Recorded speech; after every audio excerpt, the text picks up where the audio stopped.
Welcome to the Northwest Sports Fanatics YouTube channel. I am your host, Orion. I got a great show for you here today between the Seattle Mariners and the Houston Astros. First pitch is going to be here in roughly 5 minutes. So let's cue up the music, take a look at the thumb, and let's get into the starting lineups.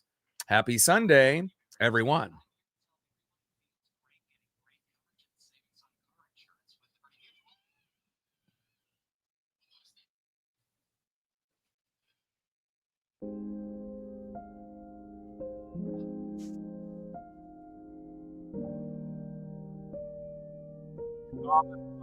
On the left, our starting third baseman, Brendan Donovan.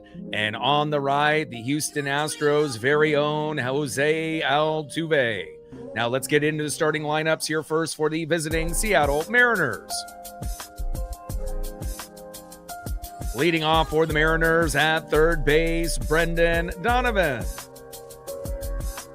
Batting second, playing left field, Randy Arozarena. Batting third, playing right field, the Italian stallion. Happy birthday today, Dominic Canzone. Batting cleanup, batting fourth, center fielder, it's J-Rod Julio Rodriguez. Batting fifth, playing first base, it's Nails Josh Naylor. Batting sixth, playing second base, Cole Clutch Young. Batting seventh, catching today for the Mariners, big dumper, Cal Raleigh. Batting eighth, DHing for Seattle, Weston Wilson. And batting ninth, playing shortstop, Brock Rodden. And on the mound for the Mariners with an 8-8 record, ERA of 4.15, it is Brian Wu. And now let's get into the starting lineups for the home Houston Astros. Leading it off for the Astros at shortstop, Jeremy Pena. Batting second, playing left field, Yordan Alvarez. Batting third, playing third base, Isaac Paredes. Batting cleanup, batting fourth, DHing today, Jose Altuve. Batting fifth, playing center field, Dalton Varsho. Batting sixth, playing first base, Christian Walker. Batting seventh, playing right field, Lamont Wade Jr. Batting eighth, catching today for the Astros, Yanier Diaz. And batting ninth, playing second base, Nick Allen. And on the mound for the Astros, one of their aces, 3-2 record with an ERA of 3.68. It is Hunter Brown. Global broadcast on NBC and Peacock for Sunday Night Baseball. And again, hopefully we can put our best foot forward here this afternoon. We're going to be shooting for 100 likes, 100 on that dono train, and 5 to 15 subs. Let's get it, baby. Shout out to my boy Brooks Beats with the best beats on YouTube. Mariner Moose coming out early. We need all the luck that we can get. 50th anniversary for the Seattle Mariners. 40 plus years on the radio for this legend and icon. He's retiring out of the radio booth after this season, so we dedicate it every stream to the one and the only Rick Riz. We love you. Tridents up. Let's go M's. And not only do we have a special birthday with Dominic Canzone, it is Paisley Pup's 5th birthday today. So happy birthday to the Italian stallion, Dominic Canzone, and happy birthday to the dog daughter that has changed my life forever for the better, Paisley Pup. I love you. I appreciate you. We got a chance to go to Petco earlier today. Got a few toys. They're kind of already ruined, you know, but anytime you end up getting chew toys, it's kind of expected. But again, just to be able to see her happy for those few couple hours before the toy ends up getting absolutely destroyed, ends up, you know, putting a good smile to my face. But the ultimate smile on my face will happen if the Mariners can win this game and win 2 out of 3. And again, we know we have a challenging matchups coming up, obviously later in August. The Phillies, the Cubs, the Brewers, the Red Sox, the Blue Jays. It's not going to be easy. But again, after getting, down 5-2 in game one, tying the game up 5-5, then going up 7-5, and then ended up losing 10-7. A lot of times the Mariners would not have responded well. We could have responded with a 0-3 run performance. But again, good contributions from guys like Victor Robles, who ended up kind of slightly injuring himself as he dove for that ball in the outfield late in the game. Otherwise, he would have been in the lineup. But back-to-back days with triples, unbelievable. Brendan Donovan and Brock Rodden have been incredible. And again, even if Cal Raleigh ends up being one of the weaker links in the lineup, we have still proven that we can compete. And again, I like the lineup that we have in today. Obviously, Victor Robles instead of Weston Wilson would have been preferred, but we want to make sure Victor is okay. First pitch from Hunter Brown to Brendan Donovan, and a little dribbler towards first base. Throw to first, toe tap on the bag, and that is 1 up and 1 down.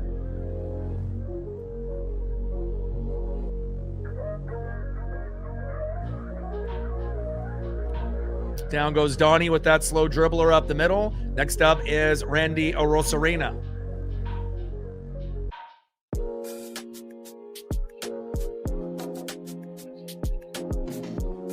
Hunter Brown on the mound, Randy Arozarena in the box. First pitch into Randy is in there for a strike with the sinker, 0-1 count. Golf in the building, Rebecca and Power Code in the building, Angry and Hawks in the building. What's good? Maverick in the building. How are you? Joe is in the building. All Day in the building. Callie and Daniel in the building. I see you. 0-1 pitch to Randy. Popped up and out of play with the four-seam fastball. Drew is in the building. How are you? Usually I used to get pup cups for Paisley, but the ice cream for dogs, it kind of doesn't really suit her stomach very well. So the first couple birthdays, I did give her pup cups, but last year I gave one to her and she ended up kind of getting sick from it. So I kind of stay away from those now. Just like I kind of stay away from, Benny Bones and things like that. Anytime if you end up having hard bones, you think you're doing your dog a favor until you end up getting a bill from the vet for thousands of dollars for a tooth removal or, some kind of, tooth injuries. So I have had to kind of cut back on certain things, but she got some peanut butter cookies and I got her a couple toys, a cinnamon roll toy that she already destroyed that had a squeaker in it that was a bigger one. So it lasted for a couple hours, and then a little fox and raccoon. So she's happy. And she'll be ready to hang out with Dad, hopefully with a victory walk later tonight. 2-2 pitch, hard hit ball by Randy, all the way back to the wall and gone. Let's go. Randy Arozarena with a solo dinger right out of the gates. 1-0 M's. Happy birthday, Dom. Happy birthday, Paisley. Let's go. Okay. That's the start that we wanted. Unbelievable. Let's go, baby. And a nice job there by Randy Arozarena. And anytime you end up getting into like a 2-2 count, you don't really know if Randy's going to connect or not. But again, he might be a little lazy hustling to first. He might be a little lazy on ground balls. But one thing he's not lazy at is hitting the ball. He is fantastic this year. Our most reliable hitter. Trident's up. Let's go, M's. Next up is the birthday boy, right fielder today, Dominic Canzone. First pitch, high and away. 1-0 count.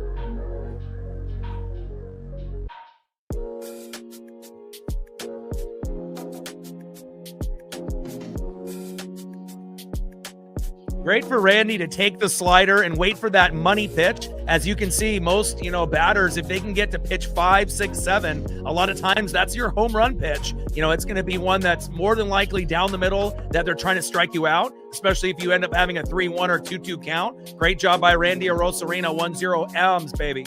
And again, it feels like if we win this game, it could really propel us moving forward.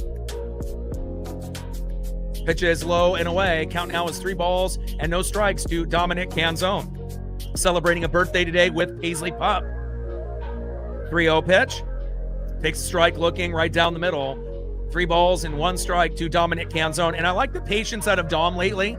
He has a reputation of being patient like JP, Taylor Ward, and Cole Young. But sometimes Dom will take 4, 5, 6 pitches and not even swing. And a hard hit ball by Dom into right field. Oh, and he misses the ball. Go, go, go. And Dominic Canzone with a stand-up double. Wow. And at a moment there, it looked like didn't have enough to be a home run, and then it was kind of trajectory was going down. It was a high on the wall. Looked like there was a good chance out there in right field by the Astros, but they couldn't make the play. And again, nice diving attempt, but we'll take it. And that's the difference between having Cam Smith out there, who would have made the catch, and they have the backup in Lamont Wade Jr. Let's go. Big double. Great start here for the Mariners. Dominic Canzone with a stand-up double on his birthday, and Paisley is smiling. Next up is Julio Rodriguez. First pitch to Julio, high and away, four-seam fastball, 96 miles an hour, 1-0 count. Great start here. And again, we had a very, very, good game one, but just couldn't get the job done with Kirby and Mooney. Yesterday's performance was out of this world, one of the best wins of the season, and we just need to keep up that momentum. 1-0 pitch, hard hit ball, deep right field. Julio Rodriguez back to the warning track. This time is caught. Dom tags up from second and gets into third. Safe.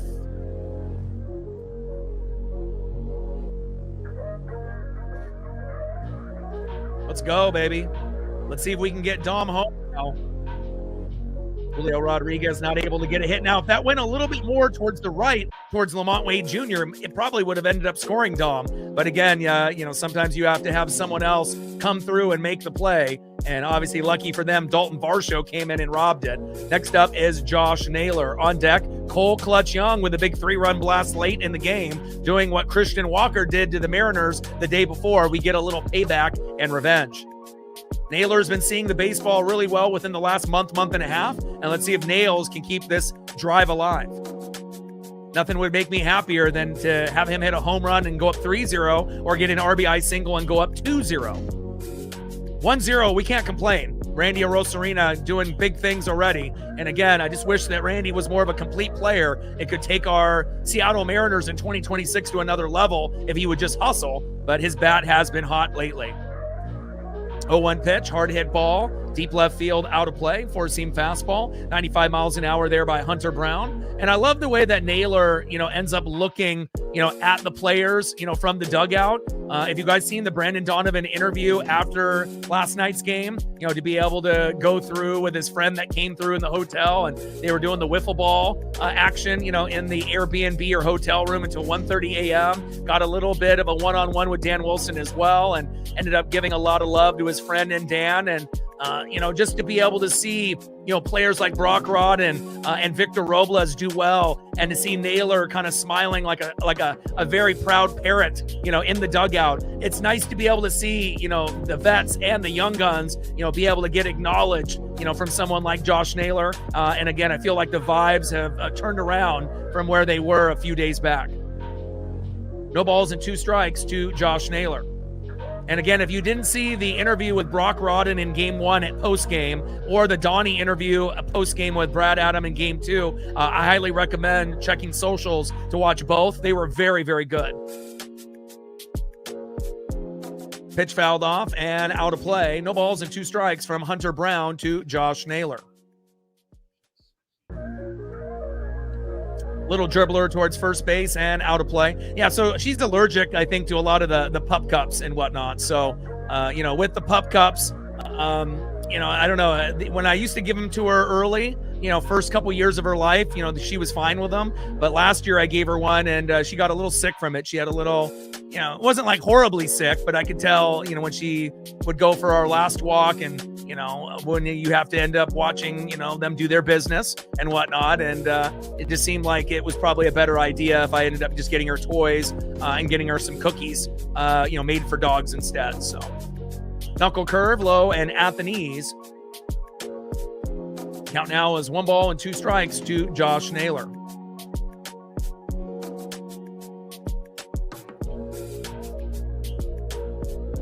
1-2 pitch, hard hit ball. Shallow right, and that is out number 3. Well, the thing is, you can watch the game on NBC or Peacock, right? And then sometimes ESPN will be sometimes faster, and sometimes it'll freeze, and sometimes it'll be slower. So, depending on who's working, at ESPN for this game, sometimes you'll end up seeing the scoreboard, be slightly ahead, but I have to call the game on how I'm seeing it rather than just reacting to a scoreboard that ends up changing before I actually see the call myself. So, and again, sometimes ESPN will lag and I got to refresh it a couple times. Sometimes the employees go take a bathroom break, a break and walk away, and things don't get updated for an inning or longer. So, it is what it is. I'm going to call the game based on how I'm watching it. Either you're watching it on NBC or through Peacock. And if it just so happens the scoreboard ends up reflecting before, the home run happens for me to see it, so it's not going to usually be too much of a difference. But again, I got to call the game based on what I'm calling, not based on what I'm seeing on the ticker, obviously on the screen behind me. Let's go to the bottom of the first inning, 1-0 Mariners.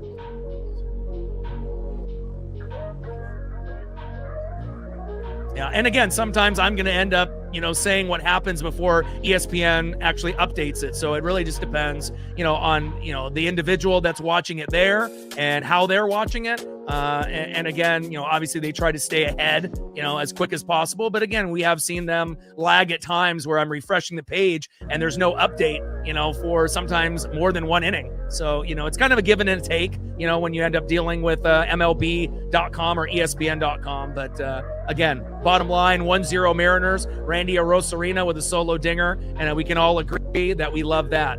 Tridents up, 1-0 M's. Now let's go to the bottom of the first inning and see who's up next here for the Houston Astros. Next up for the Astros, leading off, shortstop Jeremy Pena. Batting second, left fielder today, Yordan Alvarez, the future AL MVP. Aaron Judge is hurt, and he's running away with the award. And he's even playing better than Pete Crow Armstrong and Shohei Ohtani this year. He's been amazing.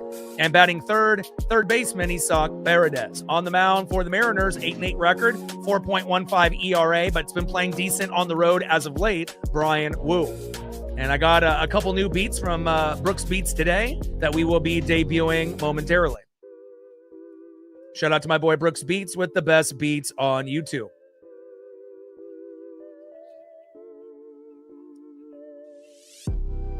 Dark Passenger in the building. What's good? First pitch, little slow dribbler to Donnie. Strong throw to first. Got him. And again, that's one thing, about Donnie. If he's healthy, he's really, really good. He's one of the top 3-4 players on the team. We can trust him more than any other player at third base this season. Maybe besides, Colt Emerson, even though he ended up getting injured and, sent to the IL and will be in AAA. Obviously, we know JP and Weston Wilson try their best, but it really hasn't worked out for them there. And then if Donnie's hitting, then it gives us the ultimate player at third base that we've been waiting for, since the beginning of the year. First pitch is high and away to Yordan Alvarez, four-seam fastball, 1-0 count. Tridents up. Let's go M's.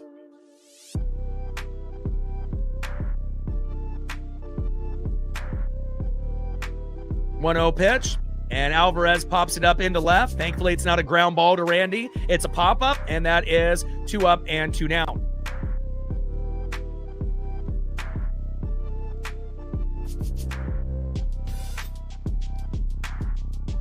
Down goes Pena, down goes Alvarez. Next up in the 3-hole, third baseman Isaac Paredes. On deck is Jose Altuve. Tridents up, let's go M's. Great start for the Mariners. We feel like we're really feeding off the momentum. And again, I hope that we can score 7 runs or more today. Do it 3 games in a row. And you know what the most miraculous thing is that we didn't even homer in the first 2 games. Normally, we're the most home run dependent team, and we have, very low percentage chances on winning games when we don't homer, let alone scoring more than 3 runs without a homer. And we did it twice. Pretty impressive. And, hopefully we'll be able to get some home runs.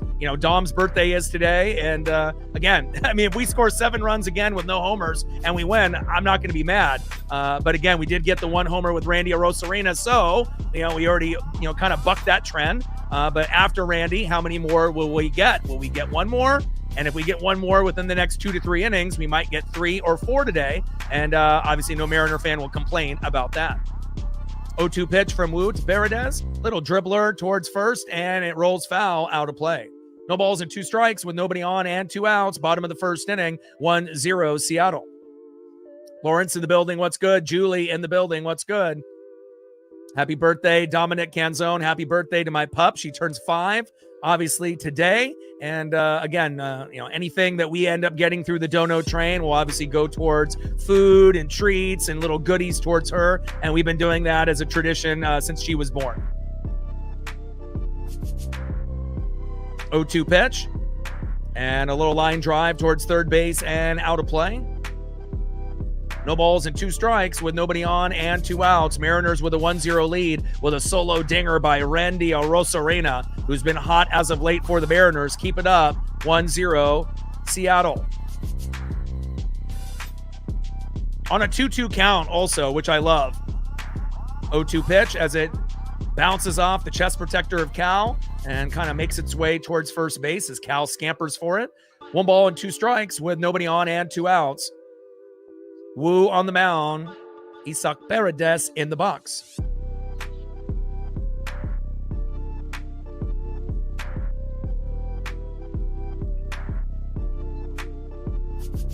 Shout out to my boy Brooks Beats with the best beats on YouTube. Big. Did he get a piece of it? Looks like he did. 4-seam fastball, 95 miles an hour, high and inside. Just got a little piece. 1 ball and 2 strikes with nobody on and 2 outs. Try dance up. Let's go, M's.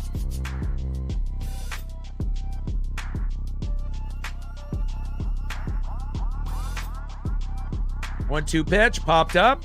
Julio Rodriguez is there, and that is out number 3.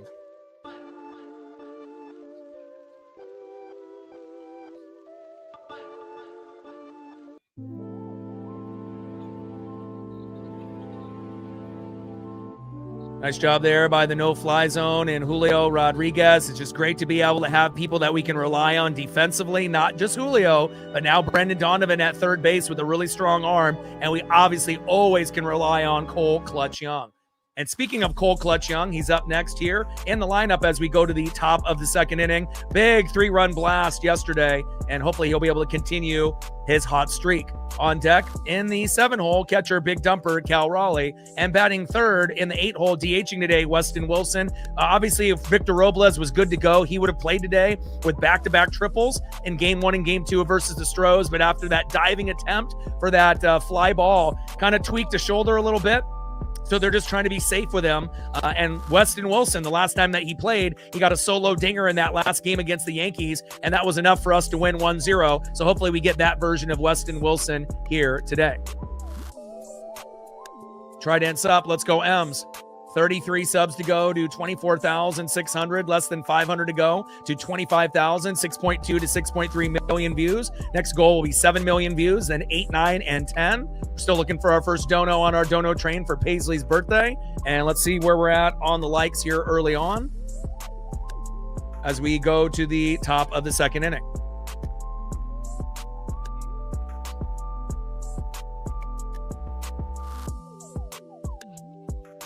And we're at 40 so far. Good start. 60 to go.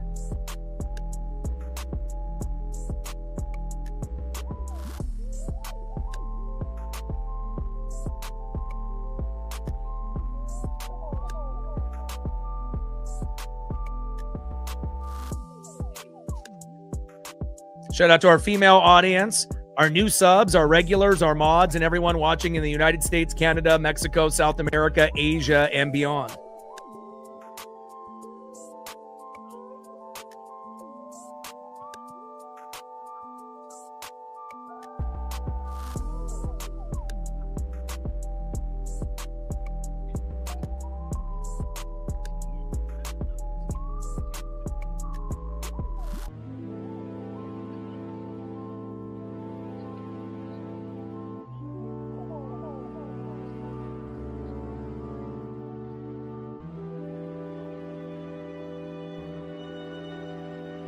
First pitch is high and away, 1-0 count.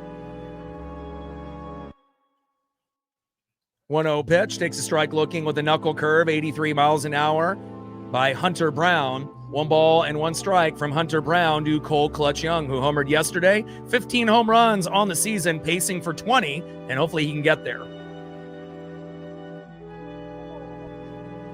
And a little blooper, line drive towards first base, toe tap on the bag by Christian Walker, and that is 1 up and 1 down. Next up is Big Dumper Cal Raleigh. On deck is Weston Wilson.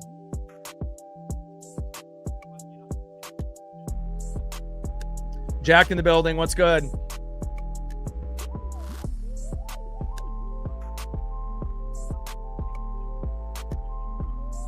First pitch from Hunter Brown to Big Dumper, high and away. Good take there by Cal. One thing that he's lacked, besides confidence, is patience in the box and maybe altering his swing from a home run swing so he doesn't strike out and pop up. Maybe try to go for more of a single type of swing, and that can get him going, but you got to be patient in the box. Get to pitch 4, 5, 6, 7, and then good things happen. Not a lot of good things happen for Cal lately in the first 3 pitches. And again, we'll see where we get, here today, not only in this at-bat, but moving forward. Pitches high and away. Good take so far. 2 balls and no strikes to the Big Dumper, Cal Raleigh. 2-0 pitch in there for a strike with that knuckle curve, high and away. 2 balls and 1 strike to the Big Dumper, Cal Raleigh.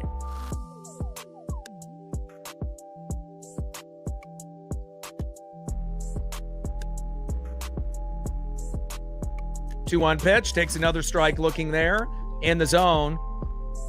2 balls and 2 strikes to the Big Dumper, Cal Raleigh.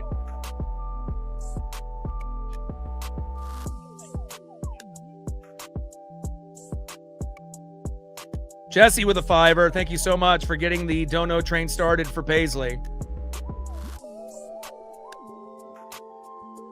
Pitches low and at the knees with the knuckle curve. Count now is full. 3 balls and 2 strikes to the Big Dumper, Cal Raleigh.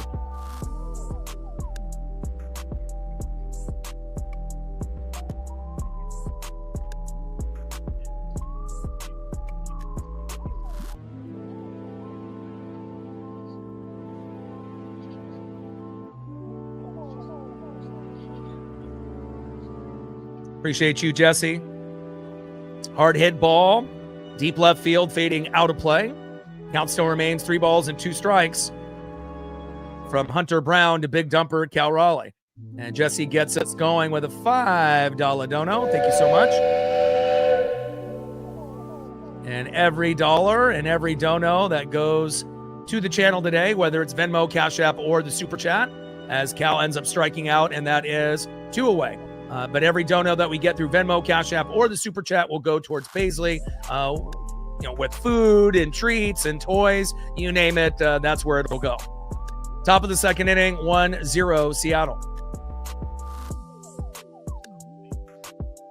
Shout out to Jesse, our MVP early on, getting us started. Appreciate the support. Anytime we can get someone new to come through and not only like and sub and view the stream and share it and comment it, but also to be able to do the ultimate, thank you is, being able to donate to a channel for someone's dreams and goals like myself. Appreciate you very much.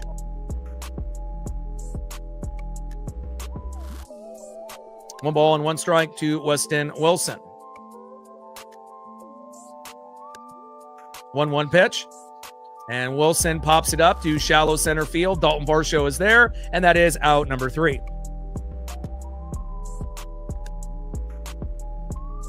Global broadcast on Sunday Night Baseball. If it's on NBC, if you have cable. If not, it's on Peacock. And obviously, if you don't have either, you can watch here as well.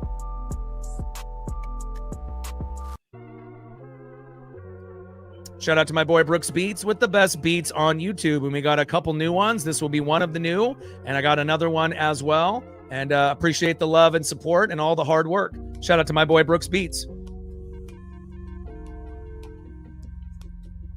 Let's go to the bottom of the second inning. Next up in the 4-hole, DHing Jose Altuve. Batting second in the 5-hole, center fielder, former Blue Jay Dalton Varsho. And batting third in the 6-hole, first baseman Christian Walker. Trident's up. Let's go M's. We're at 5 on the dono train because of Jesse's support and love to the channel for Paisley and I. Appreciate you. 95 to go. 33 subs to go to 24,600. And let's see where we're at on the likes. We should be at the halfway point or more. And let's see where we're at here with 143 in the room. And we're at 47, 53 to go.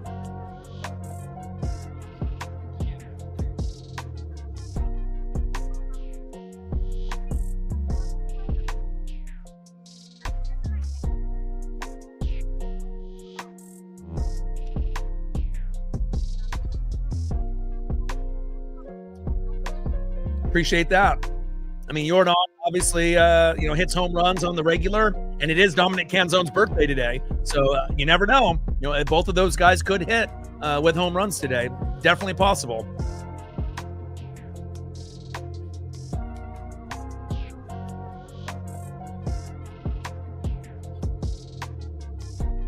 Shout out to our female audience, our new subs, our regulars, our mods, and everyone watching in the United States, Canada, Mexico, South America, Asia, and beyond.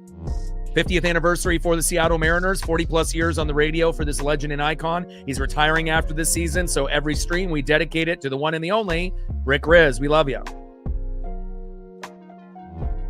On the mound for the Mariners, 8-8 record, ERA of 4.15, Brian Wu. And in the box is Jose Altuve. And again, Wu has been very, unreliable on the road overall. But in his last start, he was awesome. And again, we just didn't get the run support that we needed. So hopefully he can carry, that momentum from the last start, here against Houston tonight. First pitch, big swing and a miss, high and inside, 0-1 count.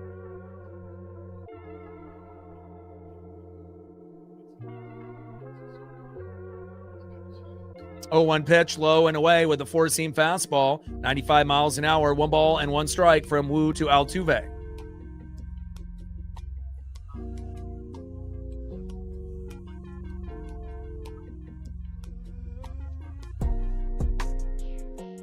One pitch popped up and out of play. Count now is 1 ball and 2 strikes from Wu to Altuve.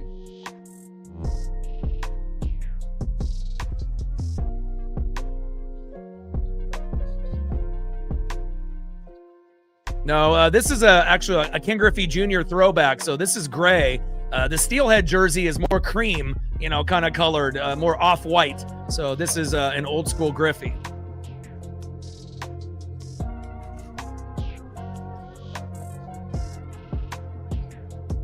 And down goes Altuve, and that is 1 away.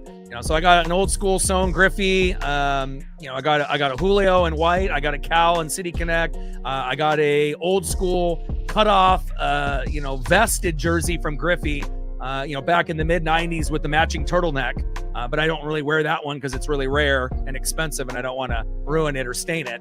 And a few others as well. But no Steelhead jersey yet for me.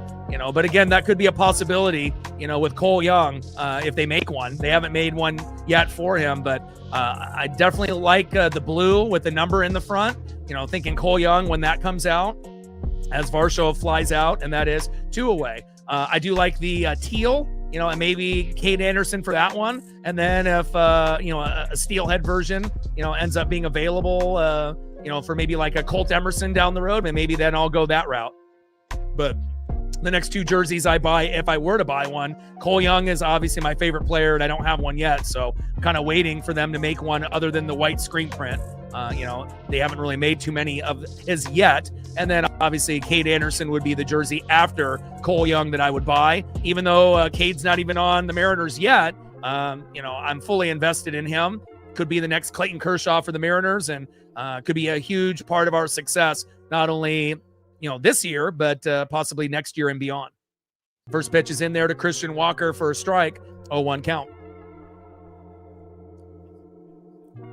Yeah, Griffey is my all-time favorite, and I know you're a little bit newer to the channel and whatnot, but I ended up meeting Ken Griffey Jr. and Ken Griffey Sr. when I was 7. In his rookie year in '89, got an autograph, got photos, got conversations. And then I ended up meeting Sandy Koufax when I was 10. My dad grew up in LA in the 50s in the Koufax Drysdale era. And we had met Koufax when I was, I believe, in 4th grade. So when I was 10, and to meet one of the best left-handed hitters and one of the best left-handed pitchers of all time, it definitely changed my life forever. And if I don't meet those 2 guys, maybe I'm not, doing sports on YouTube. Maybe I'm doing video game streaming instead. So big swing and a miss, and down he goes. Brian Wu looking good here early.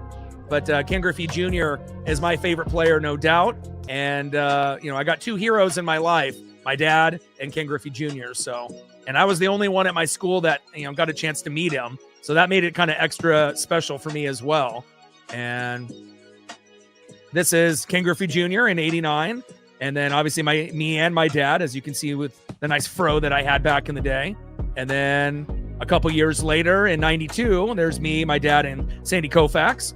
And, we try to be able to go to games, as much as we can here and there. Obviously he's getting up there in age, so you want to make sure every moment is precious with family. And again, we'll see if we get a chance to go to a game in the near future as well. But Griffey and Koufax, two of the best left-handed players to ever put on cleats. And I'm very proud to say that I've met both and have photos with both, autographs with both, conversations with both that last a lifetime. All right, let's go to the top of the third inning and see who's up next here for the Mariners. And another new fresh beat from my boy Brooks Beats, the best on YouTube.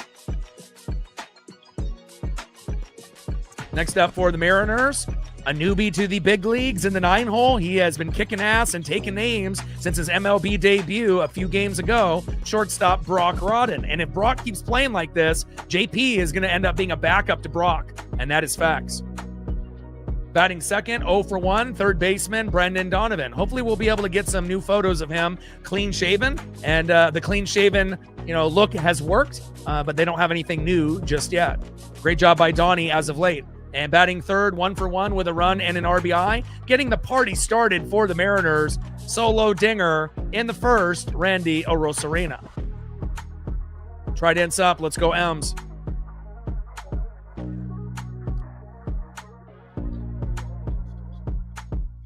We're at 5 on the dono train for Paisley's birthday here today. 95 to go.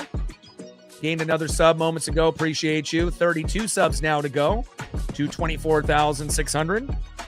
And we should be getting closer to our 100-like number.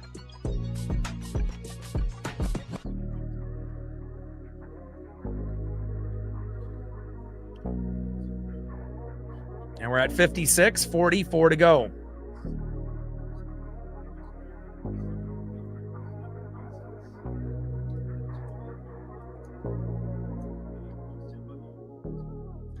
First pitch is high and away to Brock Rodden with the four-seam fastball, 95 miles an hour there by Hunter Brown, 1-0 count. 1-0 pitch, high and away, changeup, 87 miles an hour, 2 balls and no strikes to Brock Rodden. Let's go, Brock.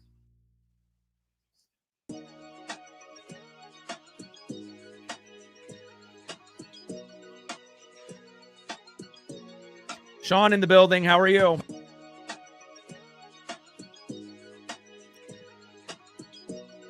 Paisley's 5th birthday today, as well as Dominic Canzone's birthday. Pitch is low and away. 3 balls and no strikes to Brock Rodden. Come on, Brock. 3-0 pitch. Takes a strike down the middle. Four-seam fastball, 95 miles an hour. 3 balls and 1 strike from Brown to Rodden.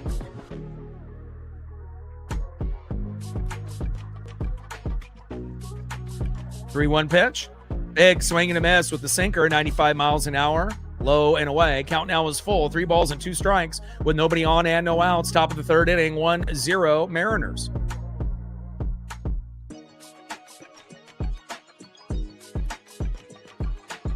Trident's up. Let's go M's.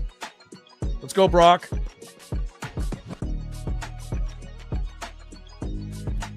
Three-two pitch from Brown. Great patience in the box there by Brock Rodden, drawing the walk. And Brock is making his way to first. Let's go.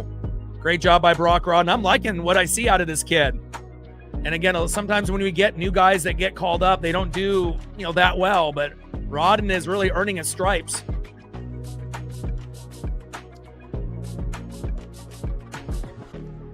Next up is Brendan Donovan. On deck is Randy Arozarena. First pitch takes a strike, looking low and away with the sinker, 95 miles an hour, 0-1 count. Sean with a 50. Thank you so much. Every dollar counts. And like I mentioned at the beginning of the stream, every dono that we get on YouTube, Cash App or Venmo will go towards Paisley for dog food, treats, toys, anything I can get at Petco to make her smile and happy.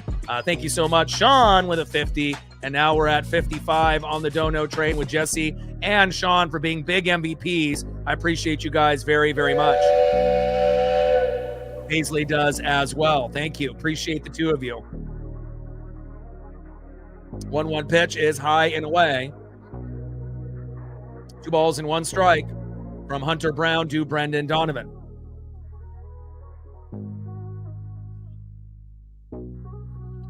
Two-one pitch, low and at the knees. Count now is 3-1 to Brendan Donovan.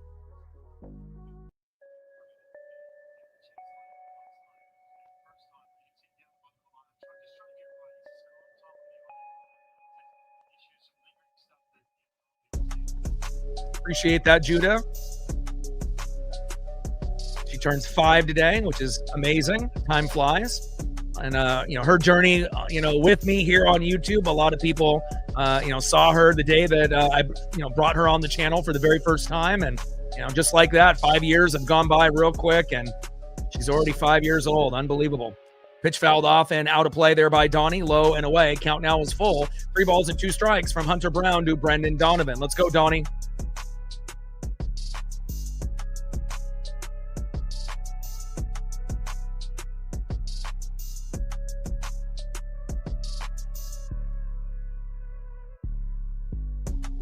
Three-two pitch, and that ends up being high and away, and another walk. We'll take it, baby.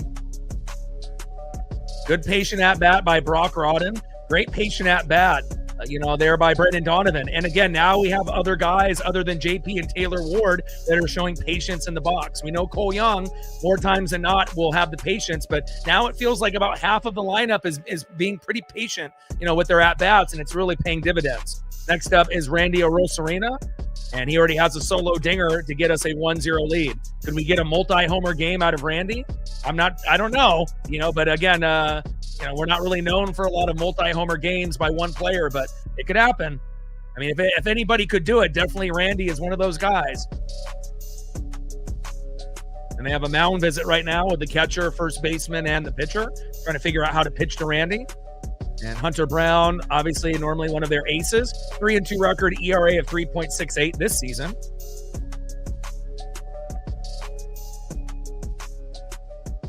Annie in the building, how are you? Runners at first and second with no outs. Let's go. Good opportunity for the Mariners to add on another run, or 2 or 3. And Randy with a dribbler. Please no double play. And not in time for the double play. Fielder's choice. And Randy hustling fast enough to get to first. And now we have runners at first and third with 1 out.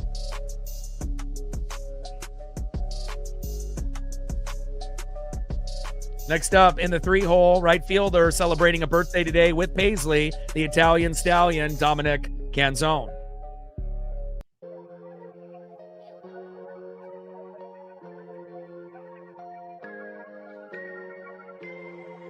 Let's go, Dom.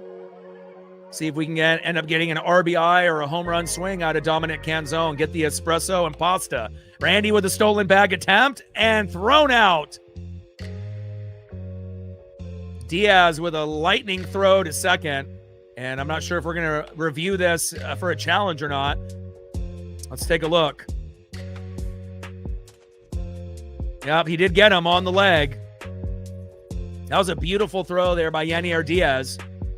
If that was Christian Vasquez from yesterday, Randy's probably safe. But Diaz with just a laser and getting Randy right in the right spot on the leg before the hand touched the bag. 100% out, and that is 2 away. But again, we have been aggressive in the series, and it's worked out more times than not, but just unfortunately not there. 0-1 pitch with Rodden at third. And there we go. Dominic Canzone, line drive in the right, scoring Rodden. 2-0 Mariners. Woo!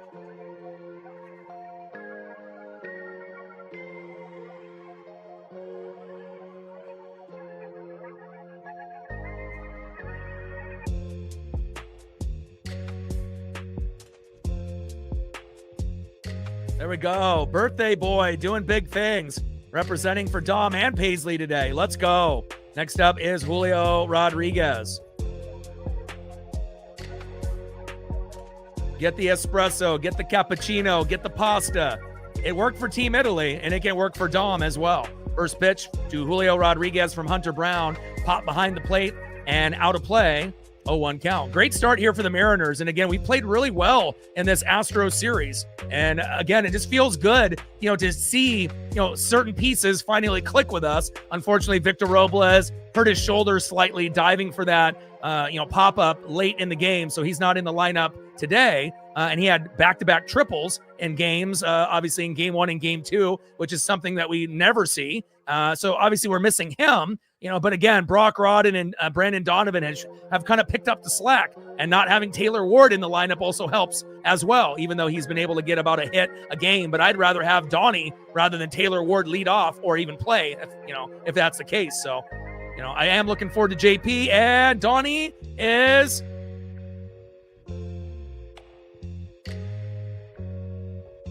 And Julio is out as they throw it to Dom, and that is out number 3. And again, we'll see when Taylor Ward comes back. And obviously, I miss JP, but again, the way that Brock Rodden is playing, you got to keep him in, even over JP Crawford. And then Brandon Donovan solidifying third base, obviously defensively and offensively lately. So that's a good sign. It could be our leadoff, hitter for the rest of the season, and that's the way it should be. So that way we don't have to throw Randy or, Cole Young or, Taylor Ward or any of these other, individuals in that spot. Donnie is a true leadoff hitter. Played great at the beginning of the year, just had the injury. And, if Donnie's playing well, it shows you having a good leadoff hitter really changes the overall vibe of the team. And we haven't really had a good leadoff hitter in quite some time since Donnie's injury, if we're really being honest. All right, let's go to the bottom of the 3rd inning and see who's up next here for the Astros.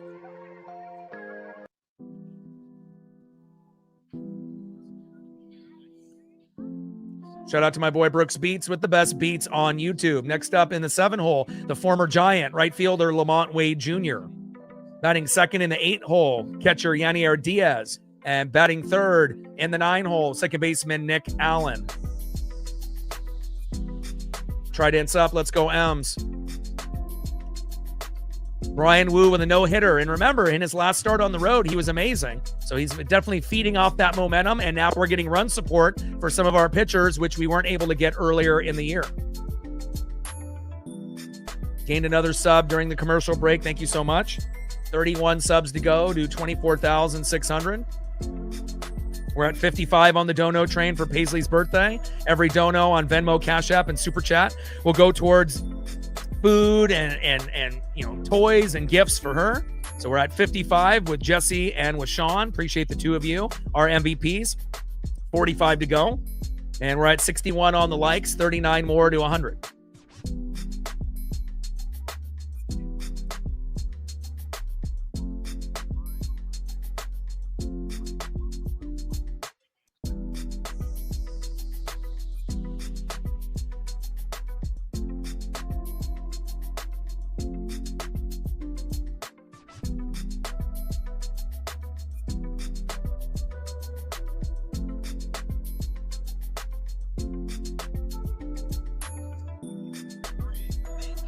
Jonah in the building. What's good? Mike in the building. What's good? Bottom of the 3rd inning, 2-0 Mariners.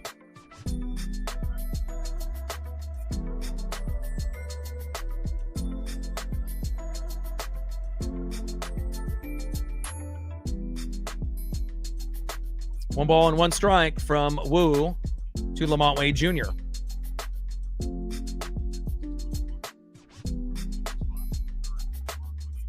Obviously, ESPN ended up freezing there. And I'm going to flip-flop back and forth, between NBC and Peacock to see which one might end up being a little bit faster. But 1-2-1 pitch, big swing and a miss. 2 balls and 2 strikes from Wu to Lamont Wade Jr.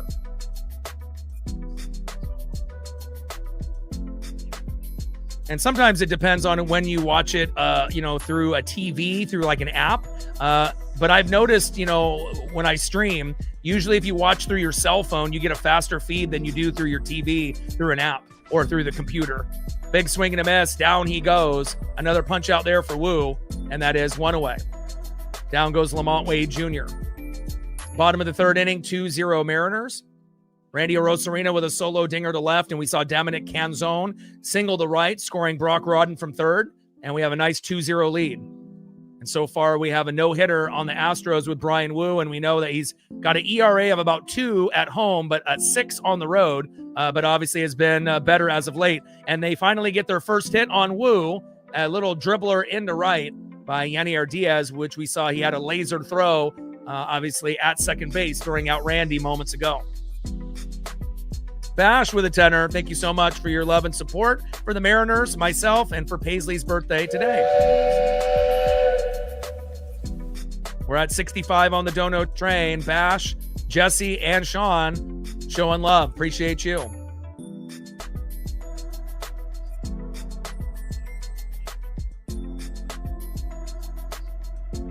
First pitch fouled off and out of play.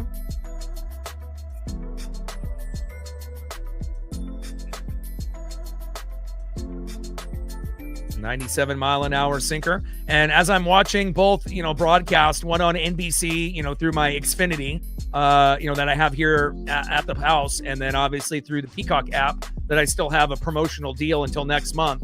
Seems like they're pretty much at the same level. Double play, right to Cole Young. Got him. Let's go. Big double play. And even though Woo gave up his first hit, we end up getting the big double play there.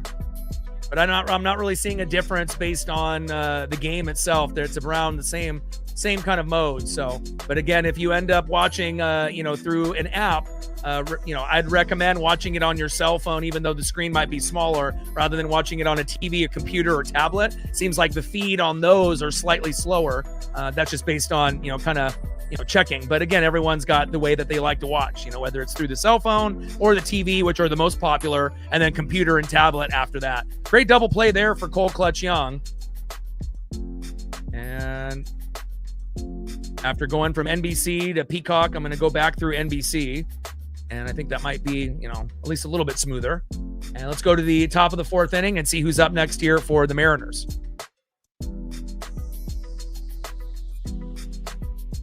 Next up for the Mariners, 0 for 1. First baseman, it's Nails, Josh Naylor. Batting second in the 6-hole, second baseman, Cole Clutch Young. And batting third, 0 for 1 with a K, catcher, big dumper, Cal Raleigh. Trident's up. Let's go M's. Shout out to my boy Brooks Beats with the best beats on YouTube. And this is a must-win game for us, and it could really propel us momentum-wise, to climb the standings and finally catch up, to not only the Rangers, but the Astros, and, make our way up the standings in the American League to try to end up getting a wild card or to win the division. End of the third inning, 2-0 Mariners. But again, it shows you the difference between, Taylor Ward and J.P. Crawford and Weston Wilson and these other individuals, and then finding the right combination with Randy and Dom and Julio and Naylor and Cole Young, right, by adding Brock Rodden and Brandon Donovan. It has given us a spark. Not to say Taylor Ward didn't, but I feel like Ward is more of a reserve player at the moment. Same thing with JP. We lost Luke Raley for the year. We lost Colt Emerson, but sometimes, it's a blessing in disguise. We knew Colt was really good at defense, but he couldn't hit, and he's been injured since February. And Brock Rodden has definitely shown that he's willing to take that spot, and fill in. And honestly, I wouldn't mind rocking with Brock Rodden for the rest of the year, unless he needs a day off, and then you can plug JP in. And obviously, Brendan Donovan solidifies third base with offense and defense, which is great. So we don't really have a whole lot of holes, which is nice. Even though we did lose Luke Raley for the year, we still have enough, to be able to make a wild card. And even though Cal might be our, worst player on the team, as far as hitting wise, we still can find ways to win, with his leadership as well as his defense, obviously behind the plate. We can't really count on him, hitting wise this season, but he can do other things to help us win. Throwing guys out from the knees and trying to, keep the pitchers under control, when they start to lose a little bit of their confidence.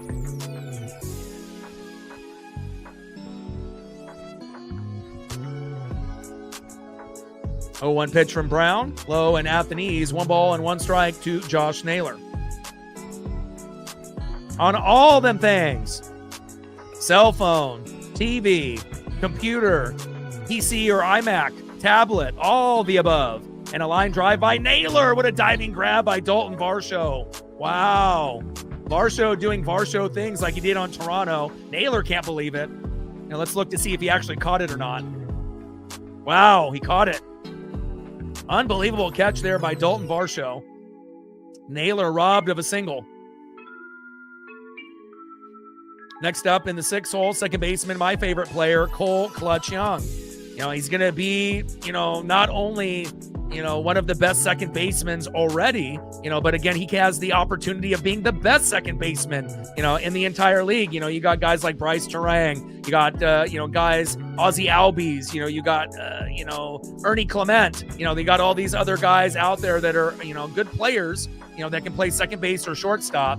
But Cole Clutch Young, only in his second year, pretty incredible player, and it's sooner than later, he's going to end up being, the starting second baseman of the American League year in and year out. Should have made the All-Star game this year as a reserve. 0-1 pitch, low and at the knees with a sinker, 91 miles an hour. 1 ball and 1 strike from Hunter Brown to Cole Clutch Young.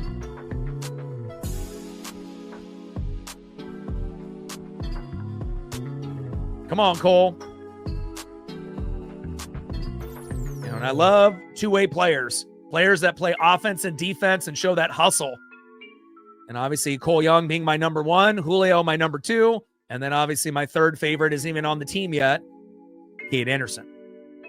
Could be the next Clayton Kershaw of the Mariners, and could end up being the best pitcher on a staff that already has Gilbert, Kirby, Wu, Hancock, and Miller. And that's really saying something. Takes a strike, looking low and away. 2 balls and 2 strikes to Cole Clutch Young.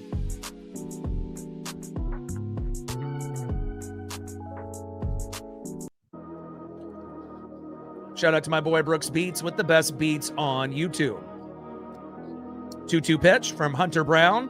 Popped up and out of play. 4-seam fastball, 97 miles an hour on a global broadcast here on Sunday Night Baseball, NBC and a Peacock exclusive.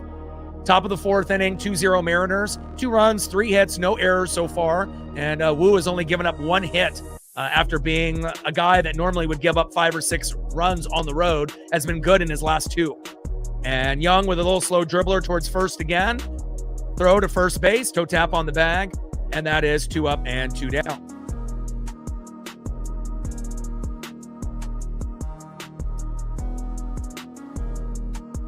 Next up in the 7 hole, catcher big dumper Cal Raleigh. Modify your swing, my guy. Be patient in the box. You can help the team win by drawing walks or even getting a single.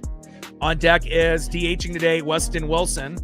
And again, Weston is only in the lineup because Robles ended up diving for a ball and slightly, hurting his shoulder. Not serious, but, they just want to kind of take it, easy with him, which is understandable.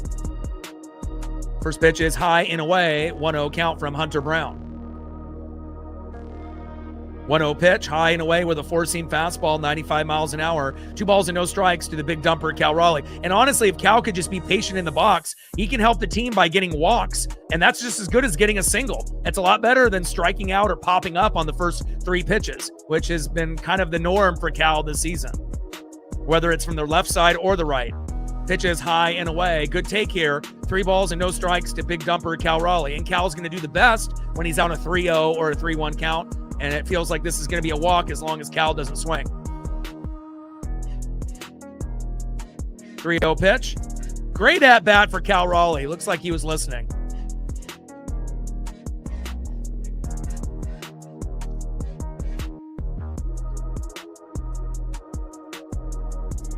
Nice job by Cal. A walk is just as good as a single, and it's a lot better than popping up, grounding out, or striking out, swinging or looking. Good job, Cal. Now we got Cal at first. Let's see if Weston Wilson can bring us a little Soto mojo and Mariner magic like that home run he hit against the Yankees for us to win in the last game of that series, 1-0. No one would have predicted Weston Wilson would have been the hero.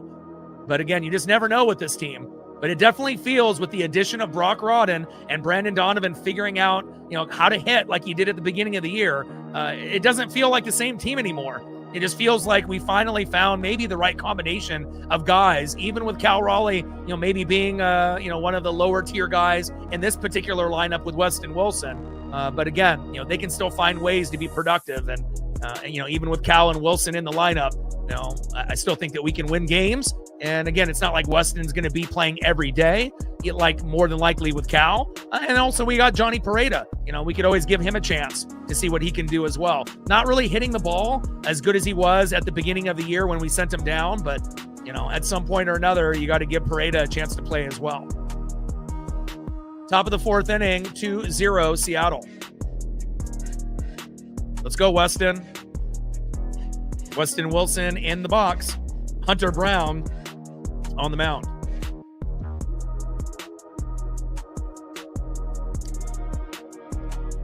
Check swing. Did he go? And that is a no. 1-0 count.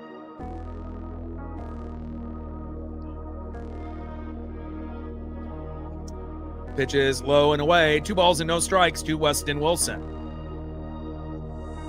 2-0 pitch. High and inside with a sinker. 95 miles an hour.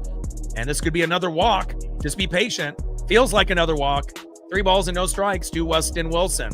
And again, walks are just as good as singles. 3-0 pitch. Great at bat. Another walk for the Seattle Mariners. Cal Raleigh and Weston Wilson are 2 worst hitters in the lineup, and they both get on with walks. Let's go. And not only does that get the pitch count up for Hunter Brown, it gives us a little bit more confidence. All right, next up is Brock Rodden, the new superstar stud. We end up losing Colt Emerson, but we get another stud in return in Brock Rodden. I love it. On deck is Brandon Donovan. Let's go. And I know it's not No Shave November, but sometimes, you got to be able to change your routine up. And if that means shaving off your beard or your mustache or goatee, sometimes it ends up working, and it definitely has worked for Brandon Donovan. First pitch is high and away, 1-0 count. Hunter Brown is having a little bit of a mini meltdown. It doesn't look like he can hit the strike zone anymore. Let's see if he can get another walk here. 1-0 pitch, high and away, 2 balls and no strikes from Hunter Brown to Brock Rodden. And that's 10 straight balls in a row for Hunter Brown. Let's go. Come on, Brock. Don't swing if you don't need to. It doesn't look like he can hit the strike zone at all. 2-0 pitch from Hunter Brown. And another ball. Unbelievable. 11 straight balls in a row for Hunter Brown. And I've seen meltdowns from the Mariners. But again, just be patient in the box here, Brock. 3 balls and no strikes after throwing 8 straight balls to Cal Raleigh and Weston Wilson. 3-0 pitch. Finally getting a strike with the 4-seam fastball down the middle. It took him 12 pitches to hit a strike. And now it's 3 balls and 1 strike to Brock Rodden. 3-1 pitch. There we go. 3 straight walks in a row. Great patience by Brock Rodden. And you got to be able to have the awareness. When a guy is not pitching well, don't bail him out and swing, and get that easy, pop-up, ground-out, strikeout. And now we got bases loaded for the guy that you want up. Brandon Donovan. On deck is Randy Arozarena. Let's go. And it kind of feels like we could open the game up right here. But are they going to pull Hunter Brown? Keep Hunter Brown in there, Astros. Don't take him out. We want to be able to get 1 or 2 more big hits on him so we can go up 3-4, 5-0.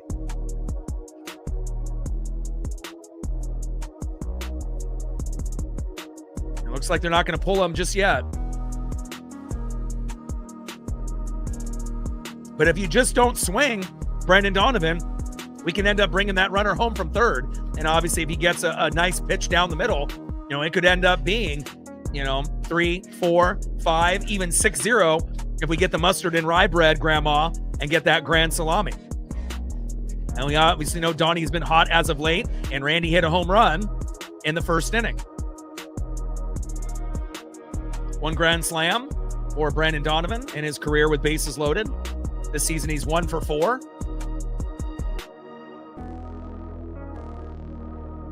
First pitch. Takes a strike looking right down the middle. That's shocking. He actually hit the strike zone. 0-1 count.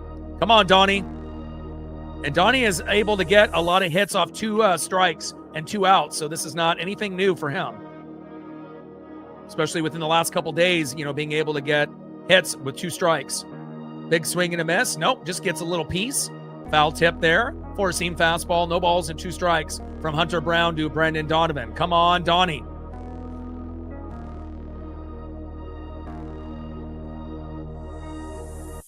Let's go, Donnie. 0-2 count from Brown to Donnie. And that pitch is inside with a four-seam fastball. 98 miles an hour. 1 ball and 2 strikes with bases loaded and 2 outs. Come on, Donnie.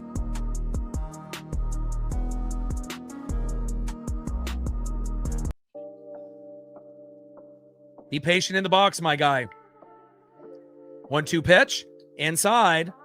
2 balls and 2 strikes from Hunter Brown to Brendan Donovan. Let's go. Shout out to my boy Brooks Beats with the best beats on YouTube.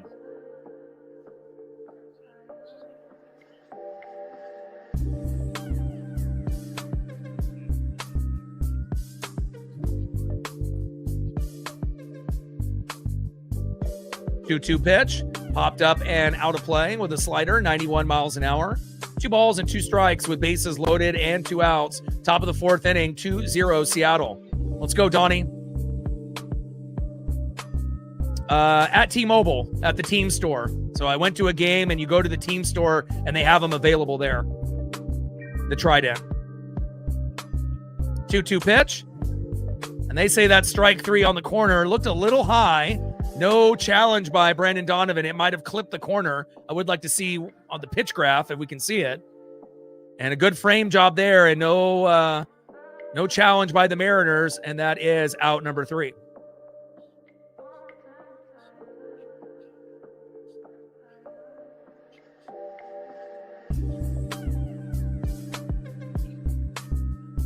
And even though we ended up not getting anything above the bases loaded, it's a good sign, for the game, moving forward. You're not always going to be able to cash in, but obviously Brown is almost on his way out, and hopefully we'll be able to rough up the bullpen.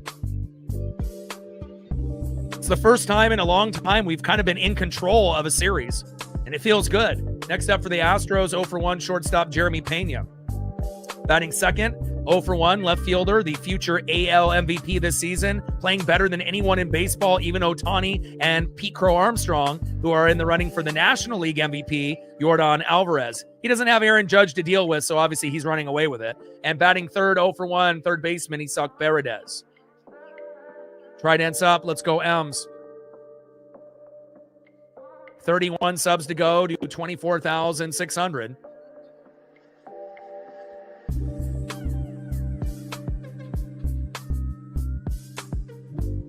See where we're at, as close as we are to 100 likes. We should be getting close. We're at 75, 25 more to go to get to 100.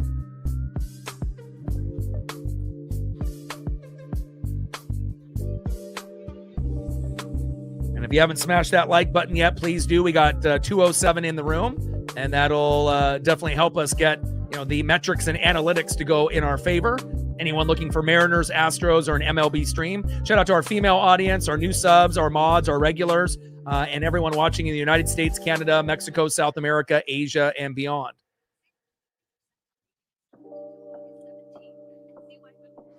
And we're at 65 on the Dono train. Jesse, Sean, and Bash, 35 to go. And it is Paisley's birthday today, turning 5. So anything that we can end up getting done here will go towards, toys and food and snacks for the Paisley pup.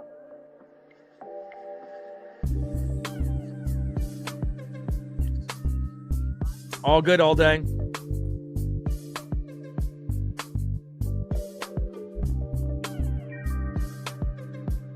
Yeah, but also Steph, Colt has been injured since February, and he didn't really, he didn't really let everyone know how, banged up he was, obviously playing through the injury and getting the money and whatnot. But, Colt, once he'll, get a few more reps, in AAA and whatnot, hard hit ball, deep right field, back, and gone. And Jeremy Pena with a solo dinger on Brian Wu, 2-1 Mariners. But I think it's just a matter of time before Colt, it gets closer, maybe not as good as Cole Young, but again, he should be able to, he already got the defense down. It's just about being able to bat, a little bit better, a little bit more patience in the box. And obviously we know he's got the home run power early in the season where he had 7 home runs in his first 28 at bats. So for every, 1 out of every 4 at bats early on, he hit a homer, but then he started to progressively get worse and worse, where he was batting 260, 250, all the way to 200 and then below 200. And, again, once you get to that point in the Cal Raleigh status at some point, you got to be able to send him down. And obviously he's injured, so he may end up having surgery. We may or may not see Colt this season, but I do believe that he will, end up being like Julio and Cole Young, where he'll be a good two-way player, offense and defense. Next up is Yordan Alvarez. Yeah, good comeback. Against the Jets. It wasn't like, Baker was out there with Vita Vea and, Antoine Winfield Jr. and all the studs, on the team. It's a lot of backups and whatnot. But with that being said, it's nice to be able to win a preseason game with a bunch of rookies and a bunch of third, fourth, fifth, sixth stringers. But if you lose, like the Seahawks did, it doesn't really, say anything as that gets popped up into center. Julio Rodriguez is there, and that is one away. Yeah, but I was actually hoping the Seahawks would play a little bit better against the Cowboys. But again, it is backups. And some of these players that are playing in preseason, especially in week 1, they may or may not even be on the team, in the final 53. A lot of these guys are going to get cut. So you're not going to really see a close version of what your team is going to look like until the last game of the preseason. And usually you'll get one half, and then they'll pull the guys because you don't want to have a season-ending injury out of your quarterback, running back, wide receiver, tight end, or any of your defensive studs in preseason. So, these first 2 preseason weeks, it's going to be a lot of, the rookies and a lot of the backups and guys that are fighting for a job. And then once we get to that last week, as they cut back the preseason from 4 or 5 weeks to 3, which is smart, then you'll see a closer version of what you'll see on week 1. And obviously the big thing is losing the OC Kubiak to the Raiders. So the play calling will be different. And then Kenneth Walker III going to the Chiefs. So if they can find a way to supplement, Kenneth Walker III, obviously with draft picks and the guys they have already, we'll see how that works out. And then obviously the play calling will be much different this year. And Kubiak was a big reason why Seattle was able to go all the way. Pitches low and away. 2 balls and 1 strike to Isaac Paredes.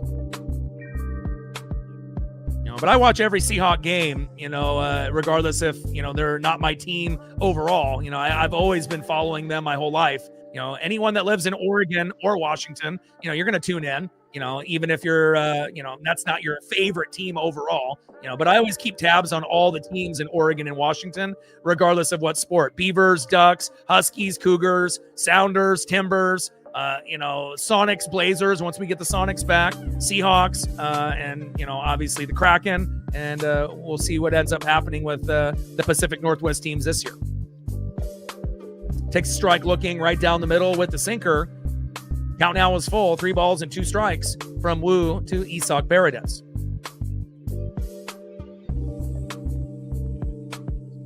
Yeah, and sometimes you won't even get a full half. If they're a little nervous about some of the guys, you might only get 1 series, or even 2.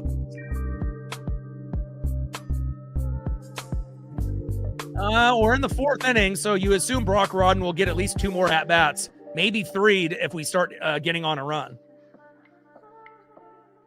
But it's always nice to be able to see, good things happen, in preseason. But again, if your favorite team loses in preseason, that doesn't really mean a whole lot.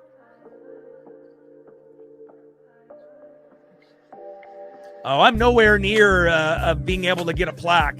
Again, people that get plaques, that's like, when you're hitting like 100 million views. I'm at 6.2, 6.3 million views, but again, I'm nowhere near of, getting a plaque. That definitely isn't a whole nother category. And that gets popped up. Cole Young is there. And that is 2 away. But hopefully one day, obviously my goal is to get to, 10 to 20 million views. I'm at 6.2, 6.3 million views now. And I've been doing this for 14 years. This is my 10th year on YouTube. So I've been streaming, 4 additional years, on Facebook and other things to kind of gain, some, obviously, familiarity with the craft. And then obviously I've been on YouTube. This is my 10th year. And then eventually I hope I can get to that, 10 million, 20 million view number. And then obviously for my sub count, we're getting close to 25,000. And then, next goal will be 30 and then 40 and then 50,000. And then my long-term goal is 100,000 subs, 100,000 subs and 10 to 20 million views. That's kind of like, down the road, but I plan on doing this for the rest of my life. So as long as I don't quit, eventually, we're going to get there. And obviously, if the Mariners end up, going to the World Series and winning it, then we'll have a huge, bump, based on viewership and subs and support on the channel as well. So 1-1 pitch ends up being a big swing and a miss. 1 ball and 2 strikes to Jose Altuve.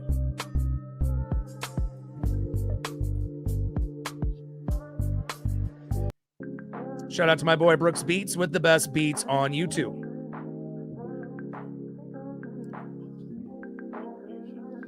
Yeah, after the DUI, we'll see, if they end up replacing him. Sounds like J.J. Watt might end up replacing him. And we obviously know, like, Greg Olson, a lot of times, is a little bit better than Tom Brady, but Tom Brady is Tom Brady on Fox. So, just because you may not be the most popular name that you've gained a reputation for, Romo doing color for CBS with Nance. And obviously that's one of the best, duos in the NFL. And then obviously Burkhardt and Brady, and you have a few others, but it's kind of like personal preference. When you watch someone on YouTube, if they have a good voice and a good cadence and a good vibe. Same thing goes, on baseball, basketball, football, and hockey announcers that do play-by-play in color. Not every individual is going to love Tony Romo. Not everyone is going to love Tom Brady. Some people are going to be kind of particular on who they like. So.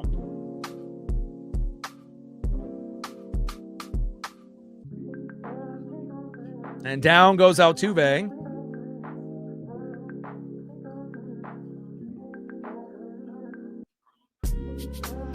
Next up is Dalton Varsho. All right, Altuve, I see you at first.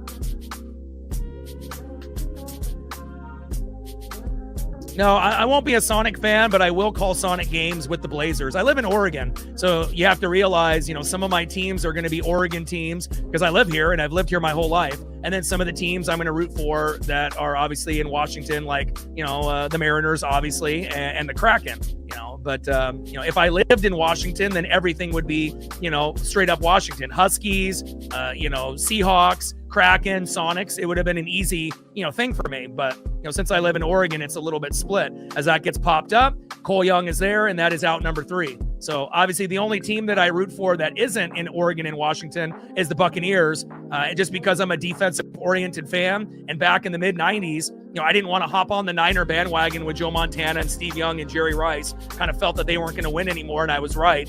And Seahawks didn't really have defensive players that I could connect to. Neither did the Niners, besides Dion in '94, and that wasn't good enough for me to be a fan since he went to the Cowboys in '95.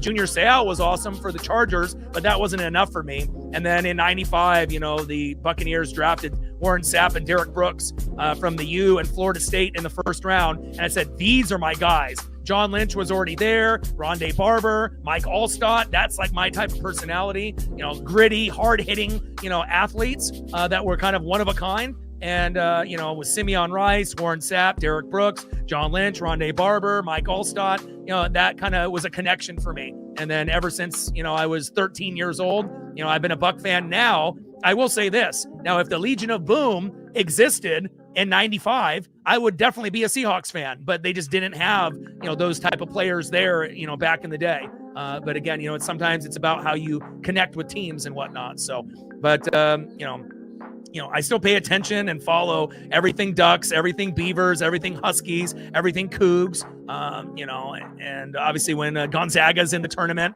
I'm always following to see what they do for, representing the state of Washington and whatnot. But, but I won't be a Sonics fan. But again, I will do Sonics games with the Blazers. And, there is a chance that Kevin Durant may come back, to the Sonics. He has publicly said that he would love to retire a Sonic, the team that drafted him. And obviously once the Sonics become official and they get everything going, obviously Seattle will get a team. Vegas more than likely will be the other team. And, I'm looking forward to those matchups, the I-5 rivalry between the Sonics and Blazers, Blazers and Lakers, and Sonics and Lakers. So running down between Seattle, obviously Portland and LA. So appreciate that, Jim.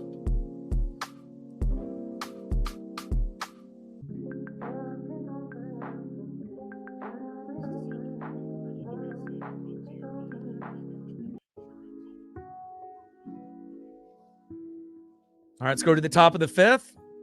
Next up is Randy Arozarena. First pitch, takes a strike looking with the sinker. 95 miles an hour, 0-1 count.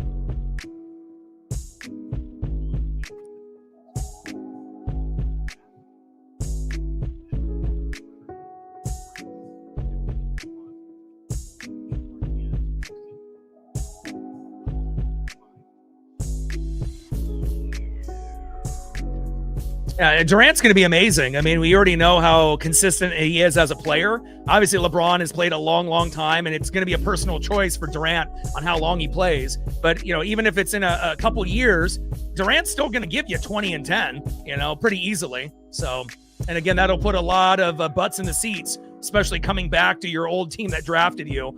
It'll definitely give them the hype that, Sonics fans will naturally bring, back when I watched them play with Gary Payton and Sean Kemp and Detlef Schrempf and, many, many other amazing players over the years.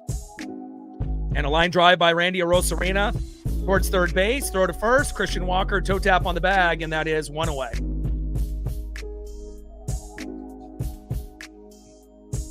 Next up, having a birthday today, right fielder, the Italian stallion, Dominic Canzone. On deck is Julio Rodriguez. 2 for 2 with a double and an RBI single on his birthday. Let's go.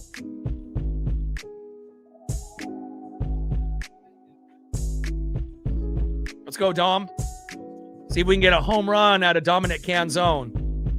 We need to get those frappuccino machines. They're in the dugout like Team Italy had for Dom and Miles Mastrobuoni in the WBC, World Baseball Classic. Plenty of pasta as well. But happy birthday to Dom and happy birthday to my pup, Paisley, who turns 5 today. Pitches outside with a sinker, 1 ball and 1 strike from Hunter Brown to Dominic Canzone. And obviously, it was just kind of a shame that the Sonics left to begin with, and obviously they became the Oklahoma City Thunder. And what could have been, right, if Harden and Russell Westbrook and KD were able to stick together, but obviously too much ego out of the 3 guys. They couldn't really make it work. But imagine if they were able to work together. They could have won a title or 2 together there in OKC. But again, I'm definitely looking forward to the Sonics coming back, and it'll be good for the NBA. They should have never left. But sometimes it's a business, and sometimes the city or the individuals that are paying for certain things, like a new stadium, sometimes there's not enough room, when you're already doing the Seahawks and the Mariners. And that is strike 3 for Dominic Canzone. 4th strikeout there for Hunter Brown, and that is 2 away. Arcelus in the building. What's good?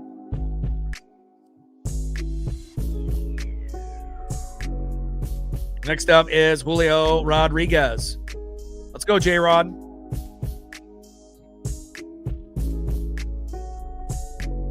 First pitch to Julio is high and away with the knuckle curve on the line, 1-0 count. 0 for 2 with a flyout and a strikeout. Next home run for Julio is number 20, so he definitely is due, any time now.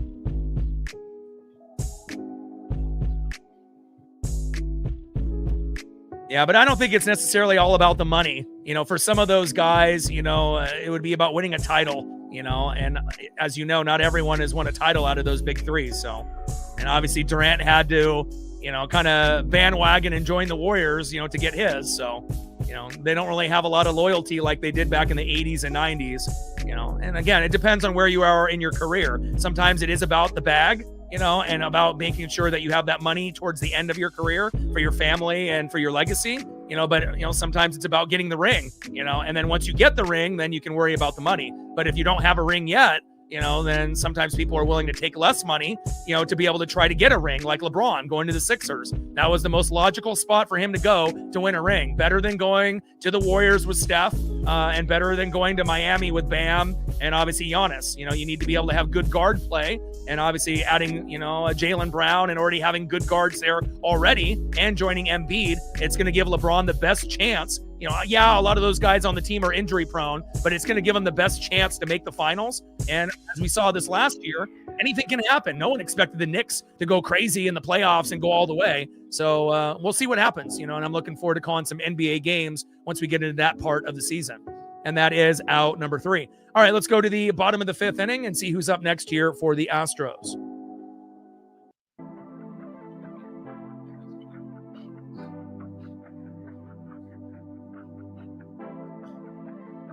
Next up for the Astros, 0 for 1 with a K, first baseman Christian Walker. Batting second, 0 for 1 with a K, right fielder, the former Giant, Lamont Wade Jr. And batting third, 1 for 1, catcher, filling in for Christian Vasquez, Yanier Diaz. Tridents up, let's go M's. 31 subs to go, do 24,600. Less than 500 to go, do 25,000. See where we're at on the likes. We should be getting close to 100 if we're not there yet. If you haven't smashed that like button yet, please do. And we're at 90. Can we get 10 people to hit the like button out of 180? That'd be greatly appreciated. We got about half the room that has hit the like button, and we just need the other half to do it. Just need 10 people to hit that like button and we'll be there. And that'll help, individuals looking for Mariners, Astros, or just an MLB stream. And not only in the United States and Canada, we are global. So people in the, South America, Mexico, Asia, Australia, New Zealand, you name it, they watch. I get all the analytics so I can see what age group, male and female, as well as where they're watching from and also on what device. I get all that info every day, through YouTube Studios. So, just a little bit of support, can go a long ways. Let's go to the bottom of the fifth, 2-1 Seattle. Appreciate that, Arcelus. And we're at 65 on the dono train because of Jesse, Bash, and Sean. It is my pup's 5th birthday today. So any dono that we get through Cash App, Venmo, or Super Chat will go through toys, gifts, food, and snacks for my Paisley pup.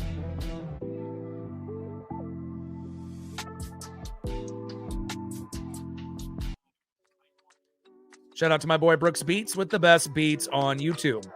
So far, so good for Brian Wu. First pitch to Christian Walker is low and at the knees, sinker 95 miles an hour, 1-0 count. Wu on the mound, Christian Walker in the box. Big swing and a miss, high and away, four-seam fastball, 95, 97 miles an hour, 1 ball and 1 strike with nobody on and no outs. Bottom of the 5th inning, 2-1 Seattle. And this is a must-win game for the Mariners. We've had a really challenging, tough year, with poor managing, injuries, guys underachieving other than just Cal Raleigh. Guys like Wu and Kirby and Mooney were terrible at the beginning of the year. On top of Cal, Julio, and Naylor, some of those guys have been able to get better as the season has gone on. Injuries to Colt Emerson as of late, JP, Luke Raley out for the year. The lack of hitting, sometimes the lack of a bullpen. So again, there's a lot of things that have gone wrong. But even with that being said, the American League stinks. The AL West is terrible. So with that being said, even as bad as we have looked this year, we could still end up winning the division or getting a wild card, even though we're, one of the last teams that, kind of qualify. There's quite a few teams ahead of us right now. And again, we have a very tough schedule in August. Nobody's denying that, but we just got to take it one game at a time and, hope for the best. And Brock Rodden and Brendan Donovan have given us the, kind of lift and shot in the arm that we've been looking for, especially when Colt Emerson went to the injured list to AAA. Brock Rodden has stepped in wonderfully, and we finally are getting the Brendan Donovan that we thought we were going to get when we signed him in the offseason, the same player we had in the first month and a half, where he was batting 300, 350, and playing good defense before he got hurt. Pitch is high and inside. Count now is full. 3 balls and 2 strikes from Wu to Walker. Rebecca with a $5. Thank you so much. Appreciate you. Every dollar counts. And Paisley says, thank you. Tom in the building. What's good? And that is strike 3. Let's go. Nice job there by Brian Wu. And again, Wu, ERA at home, about 2. ERA on the road, about 6. But his last start on the road, he was amazing. Didn't even give up a run. So again, we just need Wu to get back to where he was. And then right now, you're starting to see Gilbert at the top, right? And then you have Wu and Hancock probably right there. And obviously a few of the other guys, Kirby and Miller, have kind of went a little bit further down in the power rankings of the pitchers. And we're still waiting for Cade Anderson, obviously, day by day. Pitch fouled off and out of play by Lamont Wade Jr. 0 for 1 with a strikeout in the 3rd, filling in for Cam Smith. And obviously that's a little bit of a downgrade for hitter as well as defender in right field. So we got to take advantage. 0-1 pitch popped up and out of play. 4-seam fastball, 97 miles an hour, high and away. No balls and 2 strikes with nobody on and 1 out. Bottom of the 5th inning, 2-1 Seattle.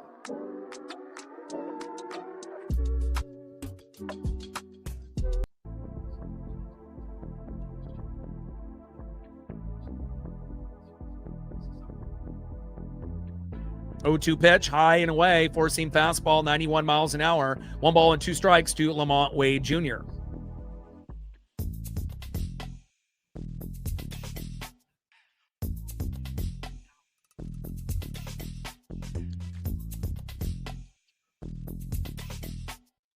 Pitches low and at the knees there by Brian Wu. Slider missing. 88 miles an hour, 2 balls and 2 strikes from Wu to Lamont Wade Jr.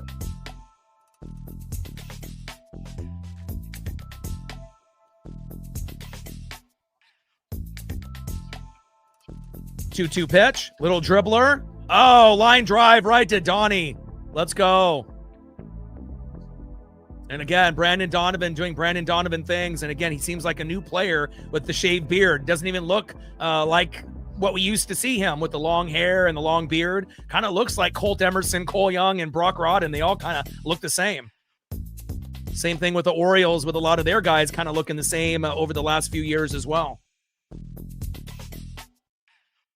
Next up, the catcher in the 8-hole, 1-for-1, Yanier Diaz. First pitch to Diaz is low and at the knees, 4-seam fastball, 94 miles an hour, 1-0 count. And in the 9-hole, second baseman Nick Allen on deck.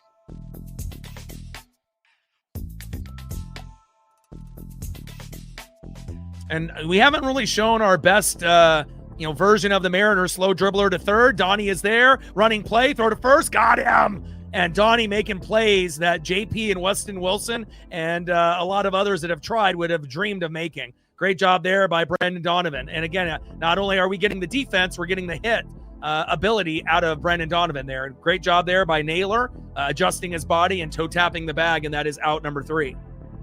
Let's go.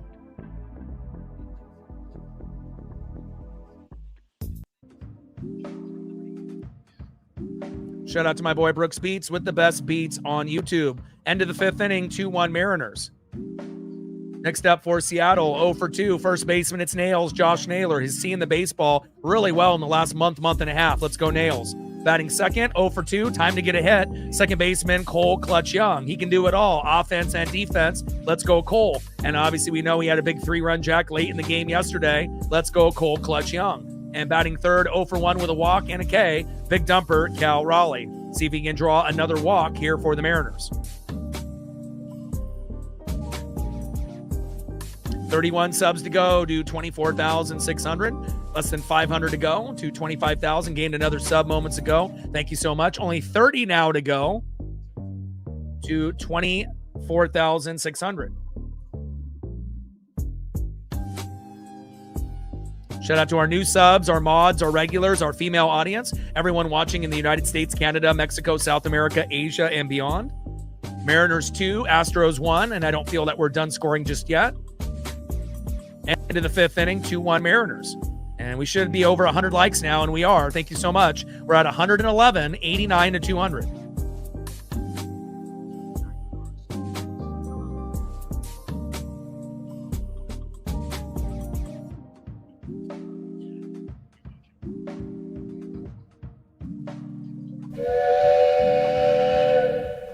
Shout out to Rebecca for her support to the channel, as well as Sean with a big $50 dono from one doggo dad to another. I appreciate you. Sean's got 3 rescue dogs and a cat.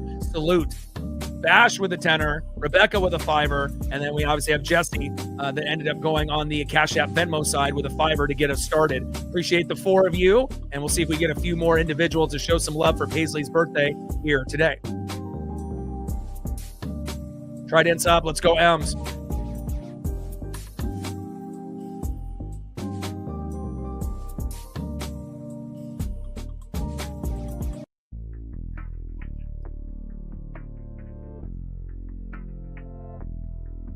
right, Sousa is now in the game for the Houston Astros, so Hunter Brown is done. And first pitch to Naylor is a laser towards first and foul. 0-1 count.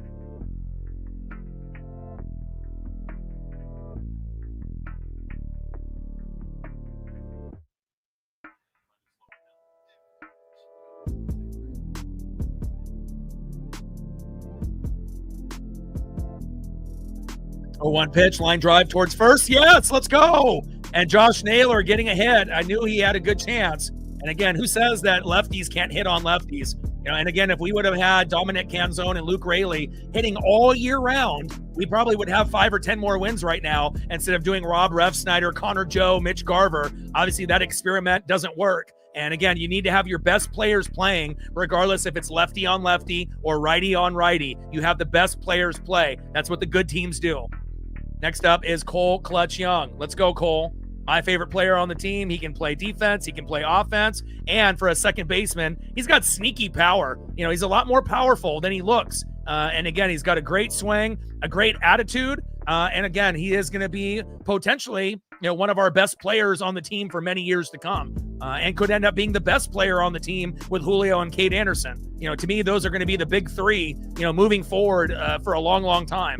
Julio is one of the best center fielders. Cole Young is one of the best second basemen. And I do believe Cade Anderson could be like a Clayton Kershaw and could really help us achieve things that we haven't achieved before. Big swing and a miss, low and away. Slider 86 miles an hour there by Sousa. No balls and 2 strikes with a runner at first with no outs. Top of the 6th, 2-1 Seattle. Cal Raleigh on deck. Pitches low and into the dirt with the slider, 87 miles an hour. 1 ball and 2 strikes to Cole Clutch Young. Appreciate that. Brooks Beats, one of my really good friends, big up-and-coming producer here in Oregon with me. And it's hard, to break through, as a producer, a rapper, an artist, a YouTuber, a streamer, whether you're on YouTube or Twitch. Obviously, if you live in the Pacific Northwest, it's a lot harder than if you live in California. And that is strike 3, and Naylor is safe. And even if you live in California, sometimes you have to have connections. So if you end up just building something from the ground up, like me and Brooks have, it takes a lot of hard work and a lot of time. But it's nice to be able to, have a friend, that has dreams and goals like myself. And again, I wish the very, very best. And we got 2 new beats that he ended up just dropping this morning and late last night. So he's been really grinding. He's made over 160 beats in the last 5-6 months. And, they're not garbage beats. He puts a lot of time and energy and effort, into them, and a super talented individual. First pitch to Cal Raleigh is high and away, 1-0 count. And again, I'm only selecting, a fraction of the beats. We're only using about, 30, out of the 160, the ones that I feel, are a good fit for a sports stream. But there's a lot of other stuff that he makes that maybe it wouldn't fit with the sport theme, but they're really, really good. So shout out to my boy Brooks Beats, a very talented individual. Pitches high and away, 2 balls and no strikes to the big dumper, Cal Raleigh. And Naylor going into third, getting a little greedy, and they say he is out. And are we going to challenge? And again, Randy tried to steal second and got thrown out earlier. But if you're going against Christian Vasquez, and it looks like he's out, if you go against Christian Vasquez, you can be safe. But when you're going against Yanier Diaz, you're going to be out. And again, he's definitely, had the laser throws to second and third today. Then down goes Naylor, and that's 2 away. And I don't think you need to really be that aggressive here. We have a 2-1 lead. We're not down 2-1. But we have been aggressive in the series, and, sometimes it works out. But also you have to recognize who you're running against. If you're going against, Vasquez, who doesn't have as strong of an arm, yeah, go for those, stolen bag attempts. But if you've already seen Randy get thrown out once, are you really going to test, him, going from first to second to third? And now Naylor is in the same fate as Randy Arosarena. They're both out. 2-2 pitch. And Cal fouls it towards third base and out of play. Count now is 2 balls and 2 strikes to the big dumper, Cal Raleigh.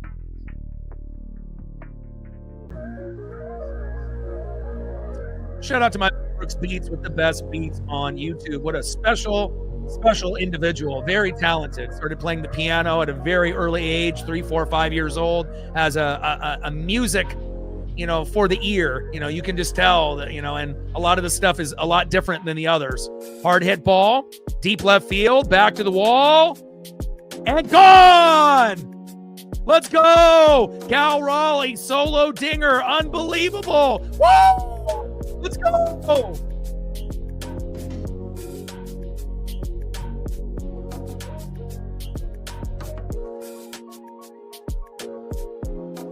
I mean, it had to hit the top of the wall and it had to go into the crowd, not back on the field. But again, if anyone is happy, about Cal Raleigh hitting a home run, it's not only just us fans, but again, Cal Raleigh himself.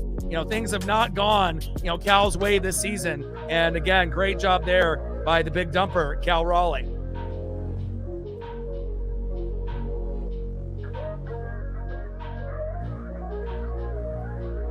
Right on the top of the mat that ends up going into the third row, and again, we'll take it. I don't care where the ball lands as long as it lands into the crowd, not back on the field. And that might actually help us win the game. Cal Raleigh, big dumper, getting a big home run, number 13 on the year. Still might be able to get close to 18 or 20. And again, is our worst hitter, on the team besides Weston Wilson. But again, every once in a blue moon, Cal Raleigh will end up getting a home run. And again, he's had a horrible year after having a record-breaking year, has been in his own head, lack of confidence, not patient in the box. But every once in a while, he'll be able to find one. And nice job there by Cal Raleigh. That might end up being the difference between us winning or losing this game. Great job by the big dumper. And I'll never give up on him. It's not like Cal's had 5 bad years in a row. This is the first year that he hasn't had a good season. And he got hurt for the first time. And he got overworked last season. I mean, imagine, being Cal Raleigh, catching 159 out of 162 games and only sitting 3, and then going to the home run derby, winning that with his dad and his brother, and then going to the All-Star game, and then doing the WBC, and then eventually his body, after 4 or 5 years in the league, it finally caught up to him. And then when you end up having injuries to your legs or your midsection, sometimes it's hard to be able to get healthy. And, obviously he wasn't good before the injury. He wasn't good after the injury, not just because of the WBC, but obviously a lot of guys that played in the WBC didn't really start off the season very well. And again, great for Cal, to be able to get a home run on his rival, the Houston Astros. And like I mentioned, all season long, he's been seeing the baseball better from the right side than the left. And last year, we know the left was the strong side, but the right side improved dramatically home run wise. That's why he was able to get to 60 instead of 20 to 35 home runs that he normally hits. He was able to improve. But this year, if you watch the games closely, he sees the ball better from the right side against left-handed pitching. When he goes against a right-hander and he swings left, it seems like he has a much harder time and he's striking out a lot more. He's a little bit more impatient, but when he's on the right side, it feels like he's a little bit more relaxed and lets the game come to him. And you're starting to get better results, from the right side. And another home run from the right side by Cal Raleigh. Nice job, big dumper. And Rodden with a hit into left. Woo! I mean, Rodden is looking great. Maybe Colt Emerson, getting injured was a blessing in disguise. Obviously getting your batting average below 200. We already knew we were going to send you down or you're going to be on the injured list. But I don't know if anyone anticipated Brock Rodden being this good offensively or defensively. And Brock is so good, J.P. Crawford might not play. And again, JP usually helps us win games. When JP's in the lineup, we're 5-6 games above 500. When JP's not in the lineup, we're 10-15 games below 500. But right now, Rodden is playing better than JP. We know JP's the most patient hitter, but Rodden is actually playing defense and getting hits and RBIs. I think at this point, you got to keep Brock Rodden and Brendan Donovan in the lineup where they're at. Rodden in the 9, obviously, Donnie at the 1, and then, fill in JP here and there. And again, Taylor Ward, I don't care if we really see him anymore, if we want to fill him in, but, you got to be able to know who's hot on the team. And obviously Victor Robles deserves a chance to be in right field as well. I'd rather have Robles than Taylor Ward any day of the week. 0-2 count with runners at first and second to Brendan Donovan. But again, it feels, like we found the right combination of players finally. Colt could play defense, but his hitting was garbage. Let's be honest. He had a lot of home runs early, but as a hitter, he was almost as bad as Cal Raleigh. He wasn't good, And again, I love Colt Emerson, but he just wasn't ready. They needed to send him down to AAA, and then he ended up playing through an injury since, February. But thankfully, Brock Rodden, and we got a guy, Lazaro Montes, 35 home runs in AAA. Big, athletic body in right field, could end up being the starting right fielder for many years to come. Michael Arroyo, great infielder as well. And then we also have Sloan and Kate Anderson as pitchers. So the farm is loaded. You know, it's just a matter of time before we get the young bloods with the vets, and then special things happen. Slider that goes into the dirt there.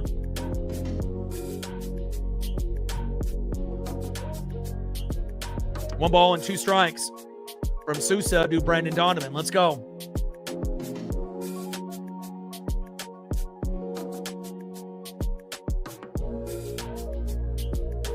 1-2 pitch, Donnie.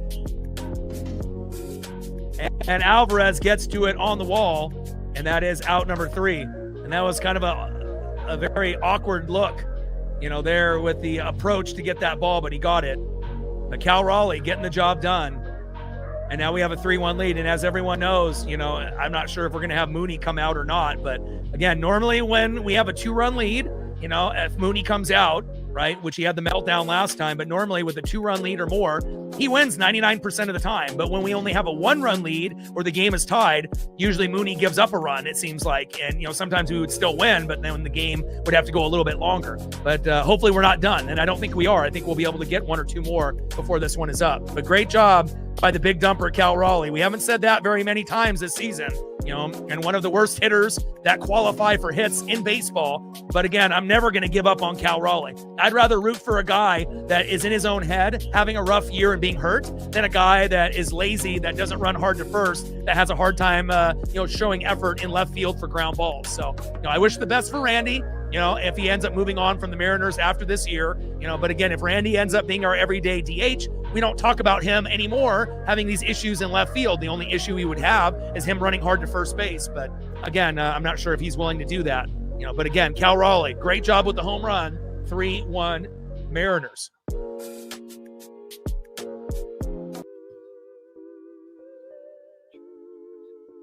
Next up for the Astros in the 9-hole, 0 for 1, second baseman Nick Allen. Batting second, 1 for 2 with a run and an RBI, Jeremy Pena. And batting third, 0 for 2, the future AL MVP, left fielder Yordan Alvarez. Let's go to the bottom of the 6th inning, 3-1 M's. Tridents up, let's go Mariners.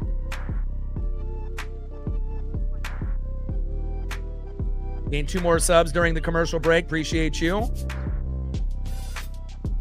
28 subs to go, do 24,600.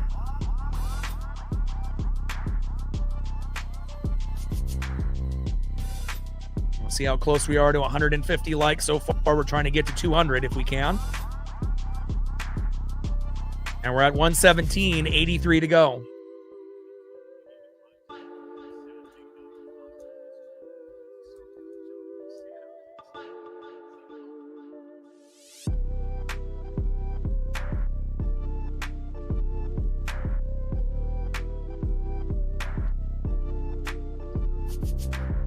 Yeah, the Mariners have been sponsored by Nintendo for a couple years. You know, a lot of the Nintendo investors were invested for a very, very long time. But, you know, obviously it's one of the first times that we've been able to wear the patch, you know, on the jerseys within the last couple years. Hard hit ball, deep left field, back, and gone. And Allen gets the home run right back from Cal Raleigh. And just like that, 3-2, Mariners only have a 1-run lead.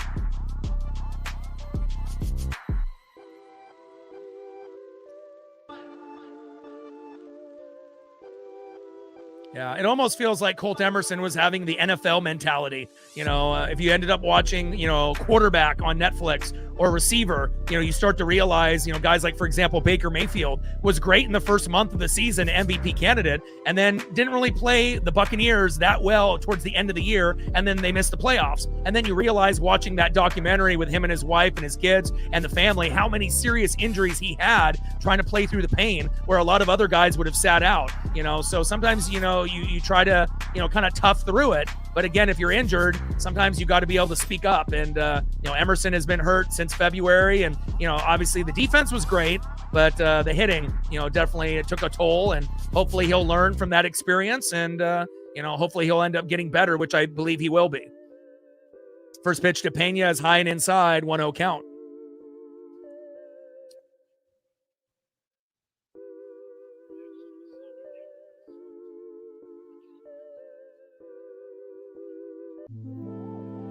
Shout out to my boy Brooks Beats with the best beats on YouTube.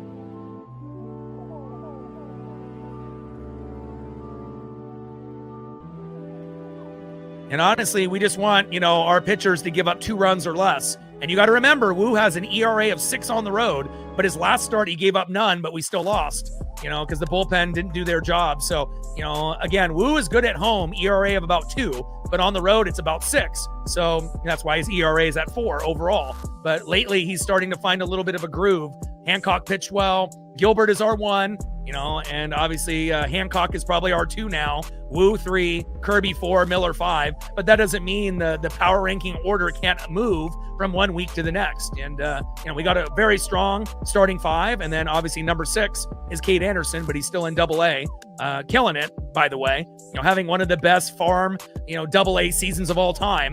And sooner than later, Cade will be called up either this year or next year. Popped up by Jeremy Pena. Naylor is there, and that is 1 away. Next up is Yordan Alvarez.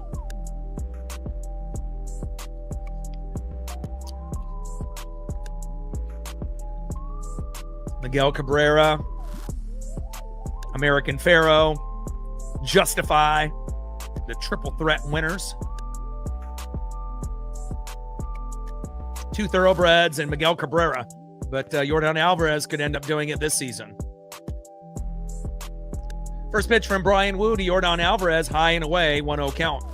And it's just kind of a damn shame, that Aaron Judge is hurt. It would be nice to have, a battle like we saw with Aaron Judge and Cal Raleigh last year. But we are getting it in the National League this year. Pete Crow Armstrong and Shohei Ohtani are going at it. And I don't know if anyone thought that Pete Crow Armstrong would be able to keep up with Ohtani. But a lot of people didn't think Cal Raleigh would do what he did against Aaron Judge and Ohtani last year either. So, the league has more stars rather than just Ohtani and Judge. And obviously, Yordan has always been kind of in the conversation. But when you're dealing with Aaron Judge, sometimes it's hard to get over that hump unless he's hurt. And it just so happens he's hurt this year.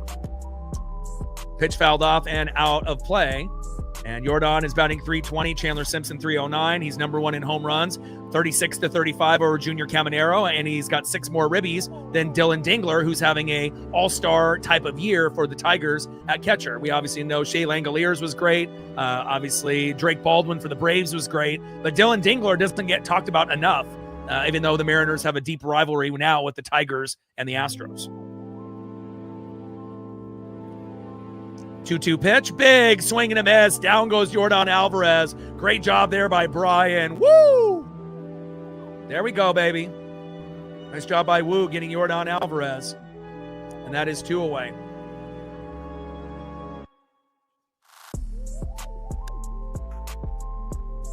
And you're not going to see Alvarez strike out that often. Nice job there by our guy, Brian. Woo! Next up is Isak Paredes.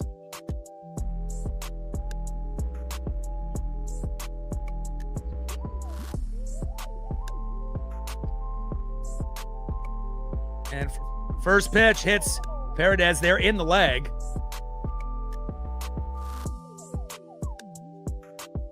And next up, DHing in the 4-hole, Jose Altuve. On deck is Dalton Varsho.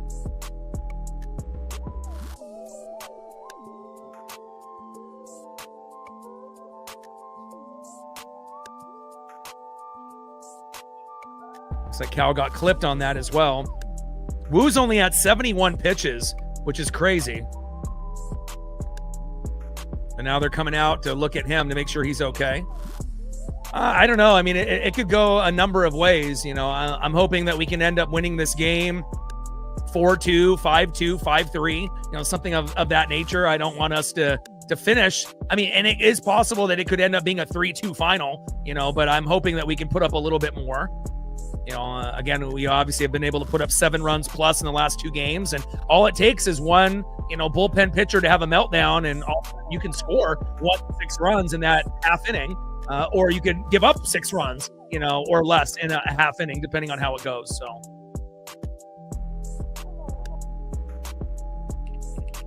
let's go, baby. Next up is Jose Altuve.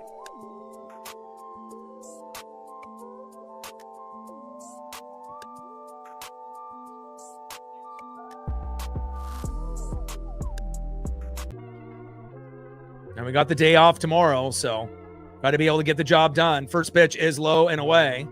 1-0 count. Shout out to my boy Brooks Beats with the best beats on YouTube. And we got 2 new ones here today. He's been grinding on the beats, 160 plus within the last 5 or 6 months. Shout out to my boy Brooks Beats, the best beats on YouTube. Big swing and a miss, low and away there by Jose Altuve with the slider. 1 ball and 1 strike with a runner at first with 2 outs. Bottom of the 6th inning, 3-2 Elms. And after a Cal Raleigh home run, Nick Allen ended up matching for the Astros. And again, hopefully we'll end up getting a couple more. We got 2 home runs today. Wouldn't mind if we get a couple more. Pitches low and at the knees with the sinker. 2 balls and 1 strike to Jose Altuve.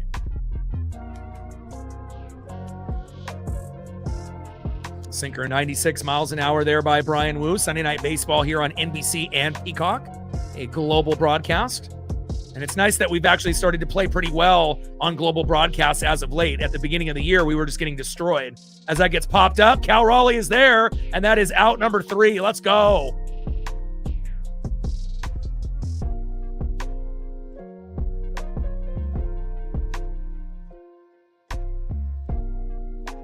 All right, end of the 6th inning, 3-2 M's. All right, let's see if we can make up for that home run that we gave up just moments ago.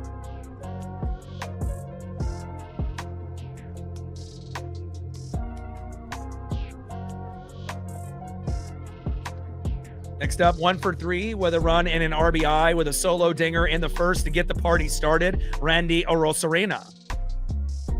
Batting second, 2 for 3 with an RBI and a K on his birthday. Same as Paisley Pup. Right fielder, the Italian stallion, Dominic Canzone. Could we get a Dom bomb on his birthday? I sure as hell hope so.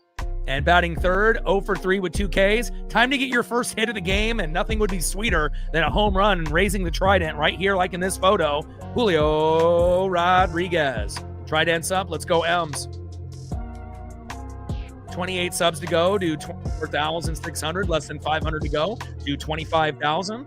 Shout out to our female audience, our new subs, our regulars, our mods, everyone watching in the United States, Canada, Mexico, South America, Asia, and beyond.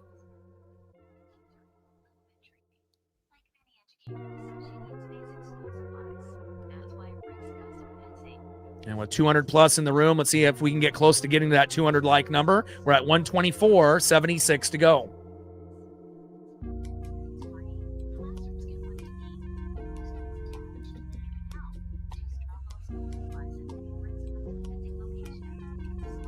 We're at 70 on the Dono train for my pup's birthday today. She turns 5. Shout out to Sean with a 50. Shout out to Bash with a 10er. Shout out to Rebecca with a 5er. And shout out to Jesse with a 5er. Appreciate the 4 of you. And we'll see if we get a few more individuals to show love for my pup's birthday today.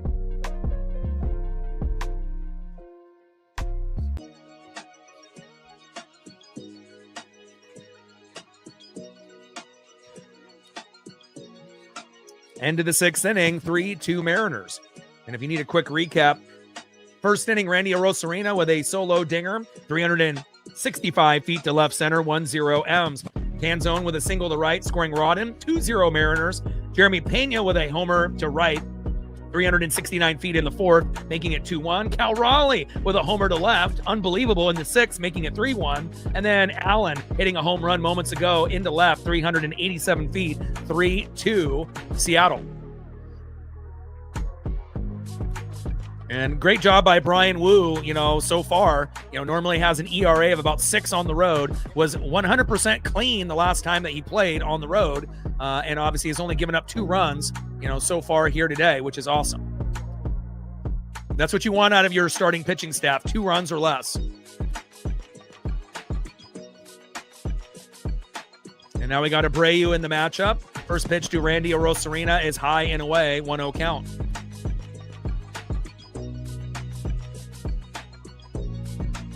1-0 pitch. Randy pops it up. Easy out here for the Astros. And that is 1 away. No home run this time around for Randy Arozarena, but he might have 1 more at-bat before this one is over. All right, next up is the birthday boy, the Italian stallion in the 3-hole, playing right field because of Victor Robles diving for a pop-up late last night and kind of injured the shoulder.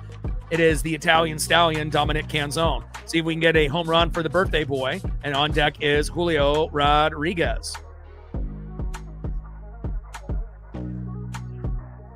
First pitch is low and at the knees with a slider, 1-0 count.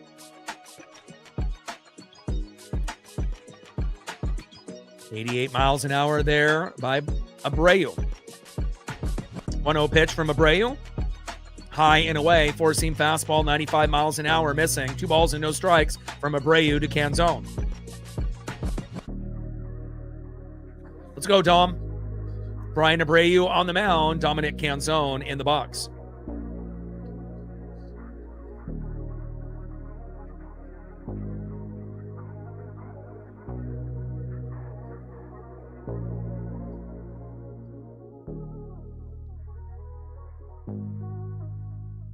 Pitch is outside. 3 balls and no strikes to Dominic Canzone. 3-0 pitch, takes a strike looking. 3 balls and 1 strike to the Italian Stallion, Dominic Canzone. Come on, Dom.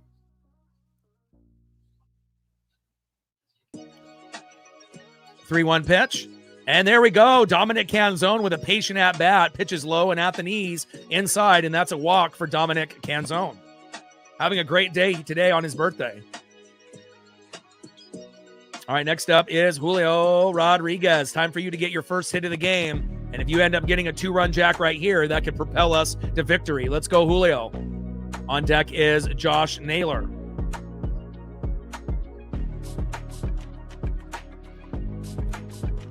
First pitch, high and inside, 1-0 count. Cutter 92 miles an hour there by Brian Abreu. 0 for 3 with a fly out and 2 strikeouts. Next home run that Julio hits is number 20 on the season. Come on, Julio. 1-0 pitch, big swing and a miss as a slider goes into the dirt. 1 ball and 1 strike with a runner at first. Dominic Canzone with 1 out. Come on, Julio.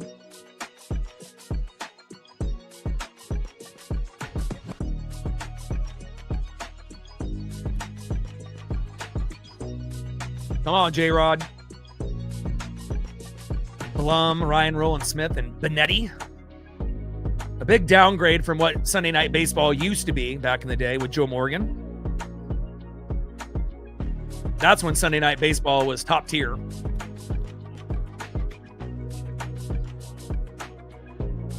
But it's better than having Alex Rodriguez on the mic, so. 1-1 pitch. Julio. Hard hit ball. Deep left field. Back to the wall. Oh, he dropped it. Go, go, go.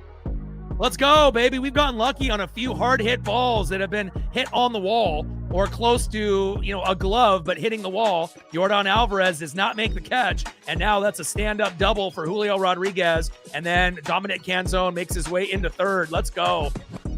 And we got a great opportunity now for Josh Naylor to open this game up with runners at second and third and 1 out. Nice job. And then Cole Clutch Young on deck. Let's go.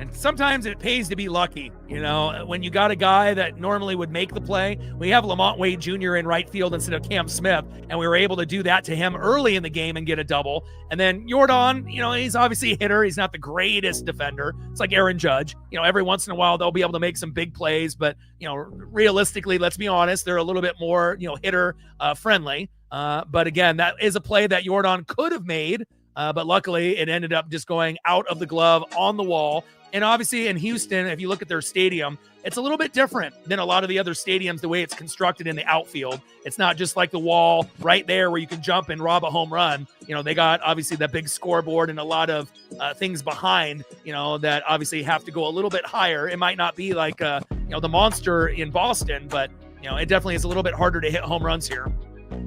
Line drive right to first base, Christian Walker, and Naylor can't believe it, and that is 2 away. Can't believe that went right in his glove. And again, just in the right place in the right time. And that was crushed by Naylor. He can't believe it. All right, let's see if Cole Clutch Young can come up big. And normally he does, not only in the 7th inning, with runners in scoring position, but also with 2 outs. Let's see if we can get a big play from Cole Clutch Young. 3-run jack yesterday. Let's see if he can do it again. Come on, Cole. First pitch. Takes a strike outside, even though that was a ball. 0-1 count. Four-seam fastball, 97 miles an hour there from Abreu to Young. Come on, Cole. 0-1 pitch. Popped up and out of play. Cutter, 93 miles an hour there by Brian Abreu. No balls and 2 strikes with runners at second and third and 2 outs. I mean, obviously a 3-run blast would be best case scenario, but an RBI single, would be great just to be able to get one more run on the board. And obviously if Cole can get a double, obviously that could bring home 2. Come on, Cole.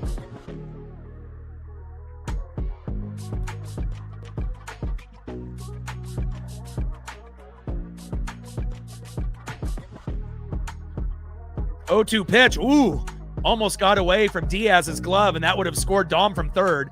I mean, that would have been something great, a wild pitch to be able to score a freebie from third, but Diaz has great reflexes. Obviously, has already thrown out Randy at second and Naylor at third. And again, if he didn't react as quick as he did right there, Dom scores from third on a wild pitch. Great job there by Diaz, filling in for Christian Vasquez today. And just gets a little piece, thank God, as that gets flipped back behind the plate. 1 ball and 2 strikes to Cole Clutch Young.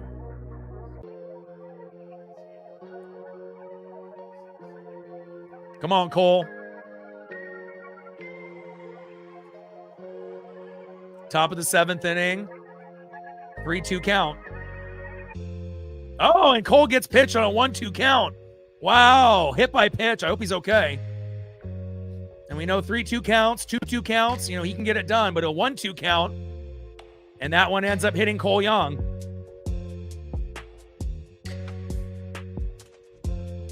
And now we got bases loaded with 2 outs.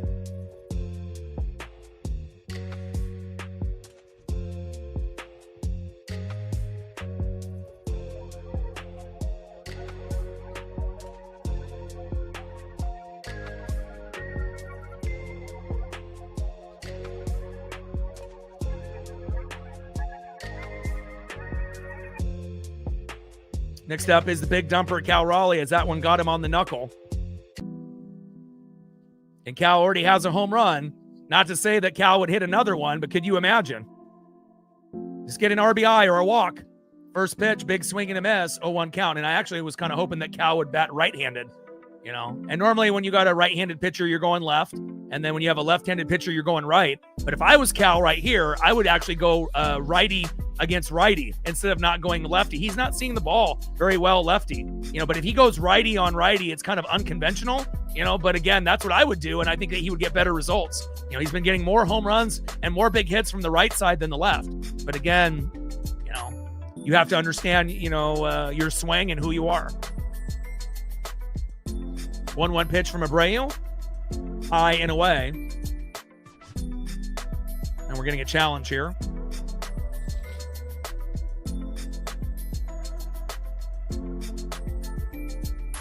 There we go. Good challenge there by Cal.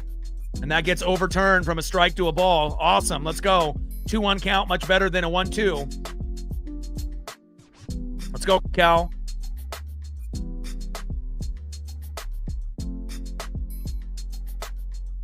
Power Code in the building. Jerry in the building. What's good? Even drawing a walk would be fantastic and getting that runner to score from third.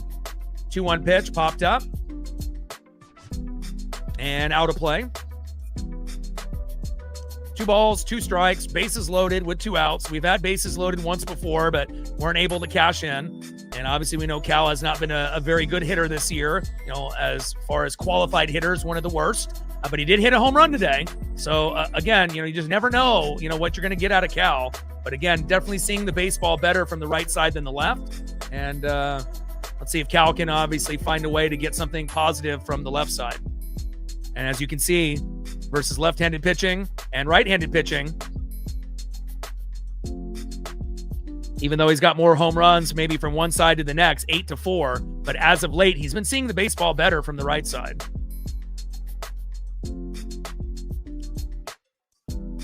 Eight homers from the left, 4 homers from the right, but a lot of those homers from the right have been happening recently, and a lot of the homers from the left were kind of in the past. Broken bat. And again, when he goes on the right side, he usually uses a torpedo bat. When he goes on the left side, he usually doesn't use a torpedo bat. So see what kind of bat he uses here after that one just broke.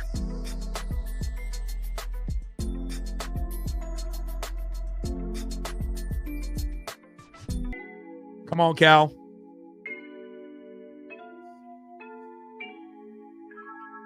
Top of the 7th inning, bases loaded with 2 outs.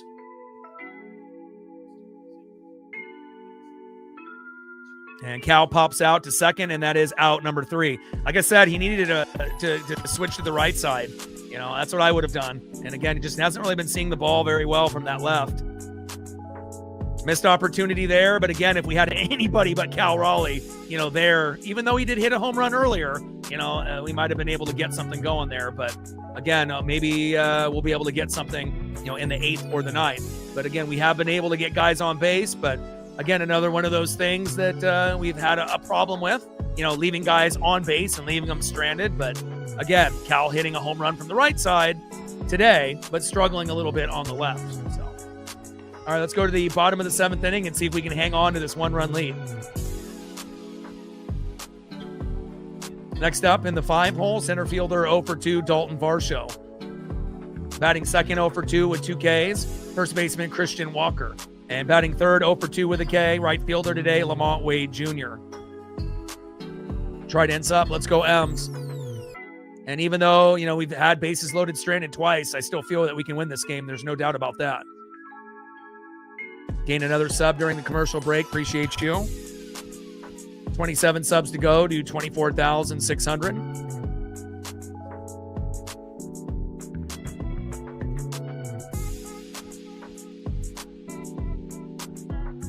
Trying to get to 200 likes before the stream ends.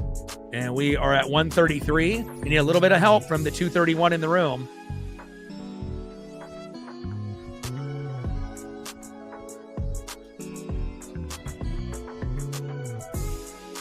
$67 people to hit that like button and we'll be at 200. And we're at 70 on the dono train for Paisley's birthday today. She turns 5. 30 to go.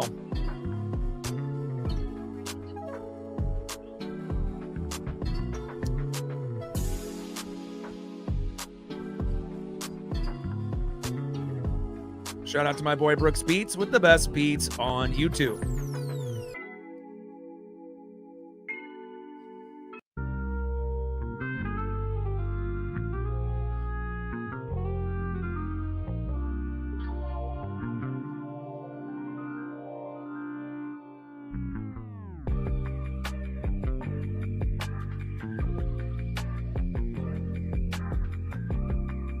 Woo, 6 innings pitched, 3 hits, 2 earned runs, 1 walk, 5 Ks, 75 pitches, 49 strikes.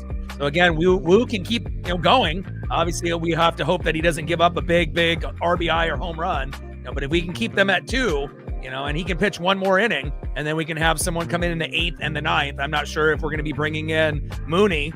Obviously he had the 5-run meltdown a couple games ago, so we'll see how that kind of plays out, as we're still waiting for Brash, Criswell, and Vargas to rejoin the team. And again, when Mooney has a 2-run lead or more, 99% of the time we win. When we have a 1-run lead with Mooney or a game that's tied, sometimes he'll give up a run. And then we can still end up winning the game, as the game extends and goes a little bit longer, but also there's a chance that we could lose if we only have a 1-run lead or the game is tied and whatnot. It's kind of, you need 2 runs or more. And even though we had a 2-run lead on game 1, we were down 5-2. We tied it up 5-5. We took a lead 7-5 late. And then somehow, some way, Mooney gave up 5 runs, just like Kirby did early in the game. 5 runs by Kirby, 5 runs by Mooney in the 10th, and then we lost the game 10-7. So, but then we responded yesterday, and normally when we get blasted in an emotional loss, we score 0-3, usually a couple games after that. And we put up 10 runs ourselves. After losing 10-7 in game 1, we won 10-5 yesterday. So, we're still a few runs away from even getting to 5, but hopefully we'll be able to get there. And it looks like Woo is done, and Pizzardo is coming in. And Pizzardo has had, 7 meltdowns out of the last 11. And I guess we just have to hope that this is the good, Pizzardo, not the bad. So there's been a few good, Pizzardo moments, but there's also been some bad Pizzardo moments within the last month. First pitch from Pizzardo, low, and at the knees, 1-0 count.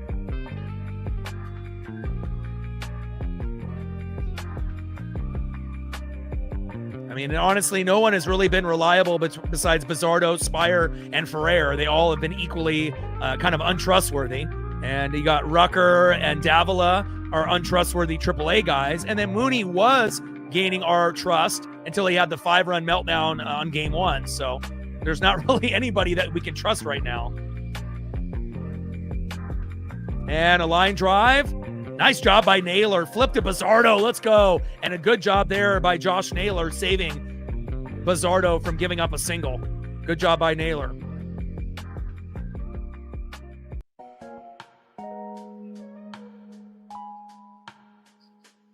Down goes Dalton Varsho. Next up is Christian Walker. On deck is Lamont Wade Jr.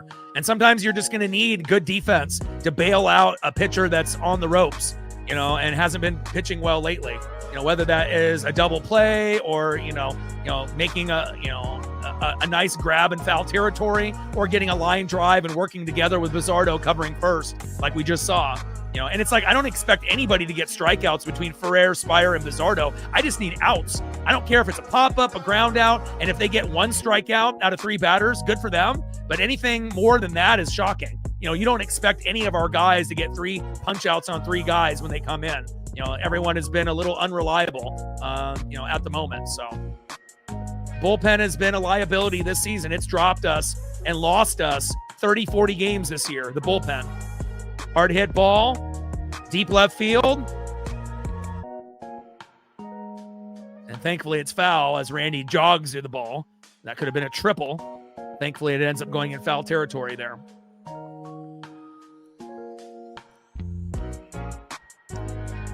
Yeah, we dropped 2 new ones today. And like I said, I have about 30 that we use on the stream out of the 160 plus that he's made, but we dropped 2 new ones today. And that gets fouled back in the plate.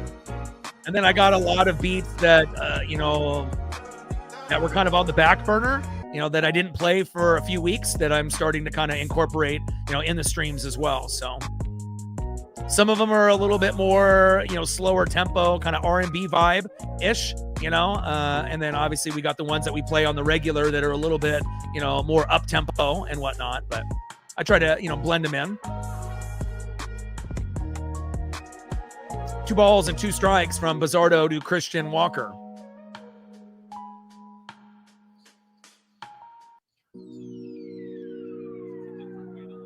And a little dribbler towards third base as Walker falls down.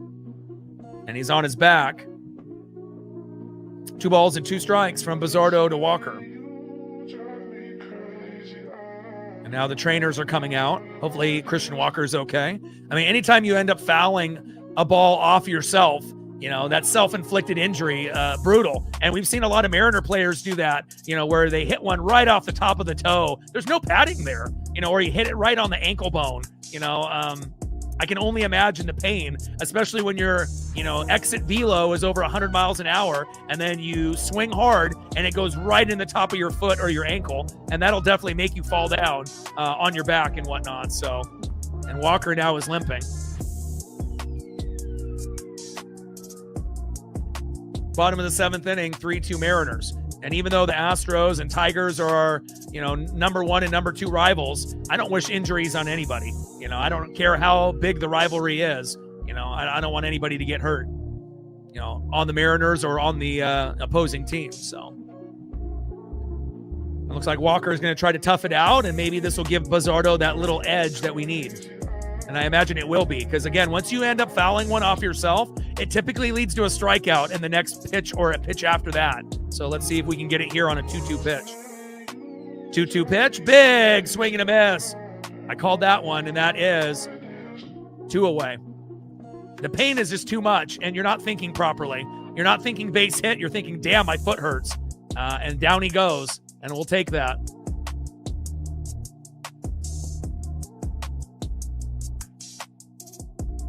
Next up is Lamont Wade Jr. On deck is Yanier Diaz.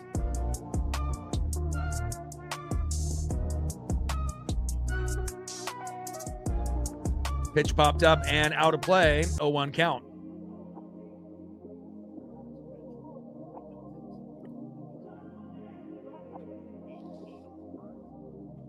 Mexico City in the building. What's good?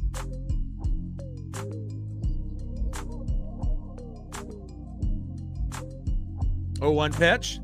And a line drive towards first and out of play with the sweeper. No balls and 2 strikes with nobody on and 2 outs. Bottom of the 7th, 3-2 Mariners. And again, Bizzardo, was really, really bad, for a while.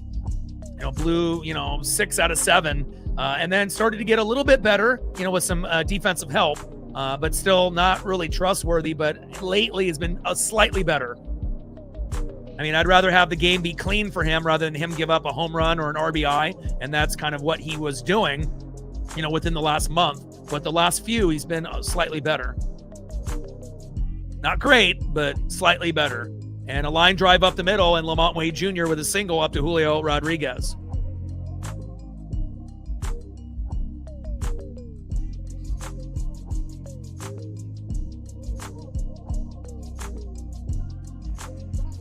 Come on, Ems, let's go.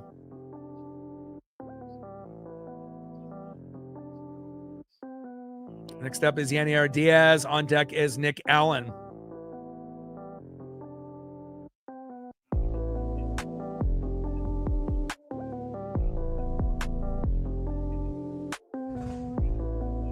First pitch with the check swing. Did he go around? No, he did not. Sweeper, low and away. 1-0 count.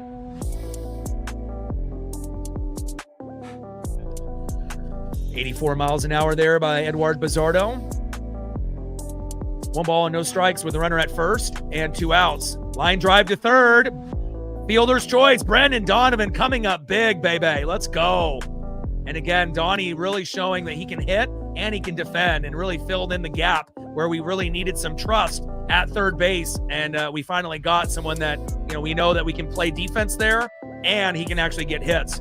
Great job by Brendan Donovan, but now it's time for you to get your first hit of the game, and I think Donnie will be able to do that. Next up for the Mariners, 0 for 3 with a base on ball and a K, who has been playing well recently, offensively and defensively, Brendan Donovan. Batting second, 1 for 4 with a solo dinger, Randy Arozarena. And batting third, 2 for 3 with an RBI, a walk, and a K on his birthday today, right fielder Dominic Canzone. Let's go to the top of the 8th, and we need to be able to get at least one more run on the board to feel safe in this game. Trident's up. Let's go, Ems. Australia's in the building as well. We're global, baby. 50th anniversary for the Seattle Mariners. 40-plus years on the radio for this legend and icon. He's retiring after this season, so we dedicate every stream to the one and the only, Rick Riz. We love you. Shout out to my boy Brooks Beats with the best beats on YouTube. All right, Mariner Moose. You know what to do, baby.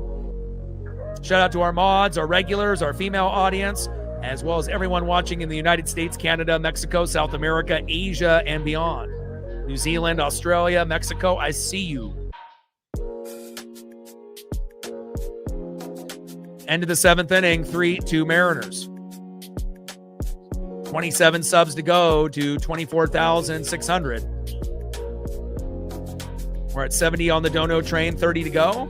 For Paisley's 5th birthday today. Every donation through Venmo, Cash App, and the Super Chat will go towards things for her birthday, gifts, food, toys, snacks, you name it. That's what we'll get. And we're at 146 likes. 54 to go.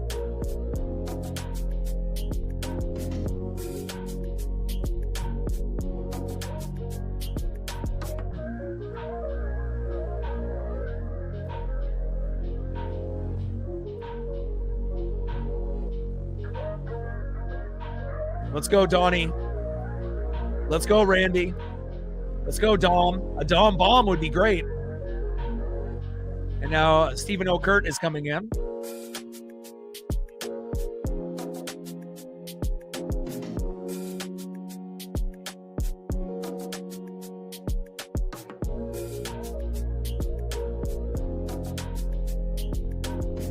Okay, O'Kurt in the game, the lefty. And first pitch is a strike looking inside. Oh, it's Weston Wilson. I apologize. Sometimes you can't trust ESPN based on the batting order that they show. Weston Wilson, Brock Rodden, then Brandon Donovan. Pitch is high and inside with a 4-seam fastball. 1 ball and 1 strike to Weston Wilson.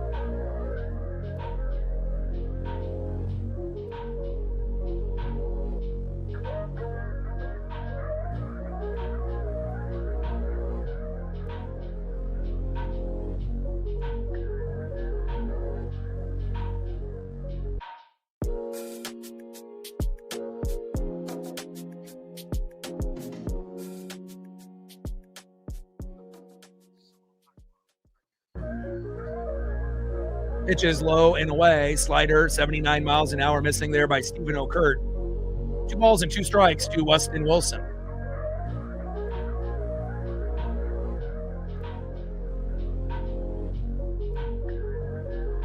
Two pitch.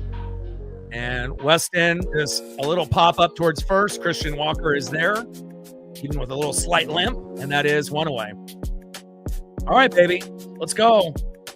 9-hole hitter, shortstop Brock Rodden, has been a better hitter than Cole Emerson was in the last month and a half, and he's only played in a couple games. This is his 3rd game. Let's see if Brock Rodden can come up big for us. On deck is Brandon Donovan. Let's go. And it's all about trust.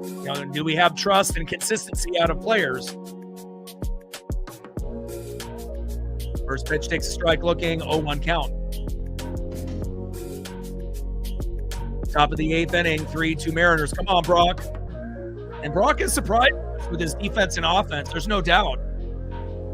Big swing to miss right down the middle. No balls and 2 strikes with nobody on and 1 out. Top of the 8th, 3-2 M's. But it feels like Robles, Brock Rodden, and Brandon Donovan kind of sparked us. And also having Taylor Ward off, the team with an injury really helped. Not having him lead off, that was a dumb decision by Dan Wilson. And sometimes, next man up mentality ends up working in your favor, even though we're still waiting for JP to come back. 0-2 pitch, low and at the knees. 1 ball and 2 strikes from O'Kurt to Rodden. And sometimes when you have a guy that gets hurt, like Colt Emerson, sometimes it might be a blessing in disguise for the next guy to come up to play a little bit better. Even though we know Colt was really good at D, but obviously offense, he was not very good. He was trending to be Cal Raleigh, batting average-wise, and a move had to be made. Brendan Donovan on deck. 1-2 pitch, high and away. 2 balls and 2 strikes to Brock Rodden.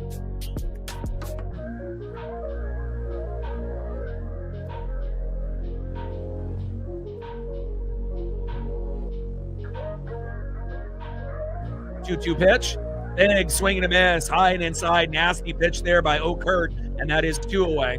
All right, we need Brandon Donovan to come up big here. His defense has been spectacular. He saved the Mariners from giving up at least 2 or 3 singles with hard hit balls in his area. Let's see if Donnie can do something here. And first pitch to Donnie, grounds out to third, and that is out number 3. Not exactly what I was hoping for. I was hoping that Donnie was going to work the count. But unfortunately, right to third base, throw to first, Christian Walker, toe tap on the bag, and that is out number 3. I mean, if we end up winning this game 3-2, I'll take it, but it definitely makes me a little nervous. All right, let's see who's up next. And we still have the top of the ninth to add on 1 more run, and hopefully we will. Next up, 1 for 2 with a run and an RBI in the 9-hole, Nick Allen. Batting second, 1 for 3 with a run and an RBI, shortstop Jeremy Pena. And batting third, 0 for 3 with a K, left fielder Yordan Alvarez.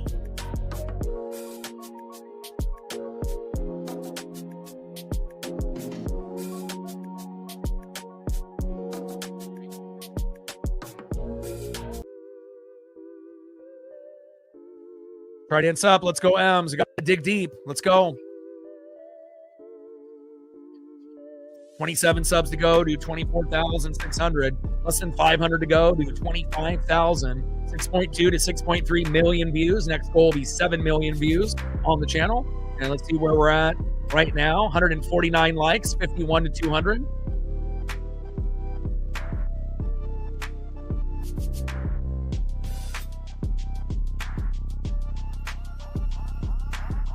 And we're at 70 on the Dono train, 30 to go. Shout out to Jesse, shout out to Sean, shout out to Bash, shout out to Rebecca.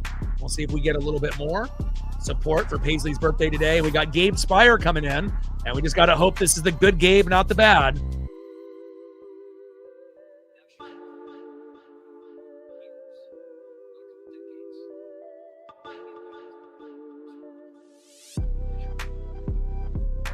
We just got to put our hands together and hope the Pat McAfee lookalike ends up getting a few easy outs for the Mariners. Let's go. Gabe Spire on the mound. Nick Allen in the box. On deck is Jeremy Pena. And then last at bat, probably for the game, for the future AL MVP, Yordan Alvarez. Right hands up. Let's go M's. Oh, it looks like Velasquez is going to hit for Allen, which is interesting since Allen hit a home run and they're going to take him out. Thank you.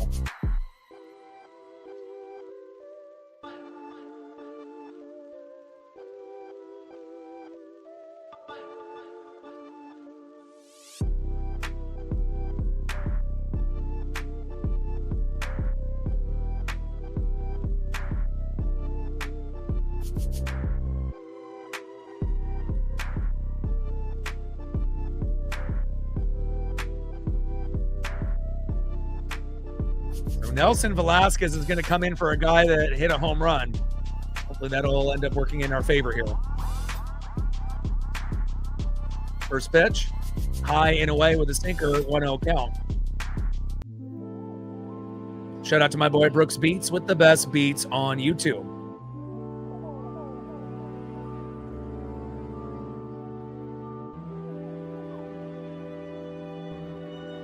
One-0 pitch popped up and out of play from Nelson Velasquez. Pitch hitting for Nick Allen. And I don't really like, I get it. You're going to go lefty on righty, righty on lefty. But if a guy hits a home run early in the game, don't you want him in the game, to try to hit another one rather than just going with another guy that's new and unproven?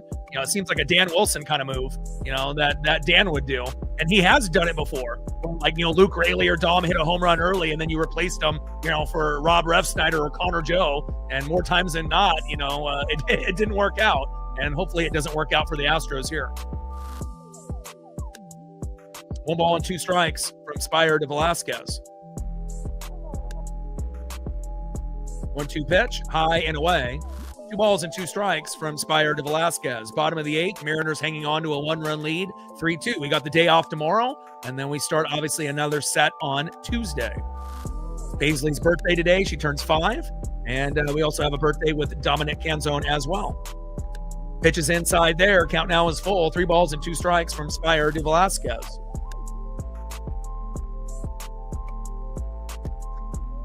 Come on, Spire. You Pat McAfee lookalike. Get the job done.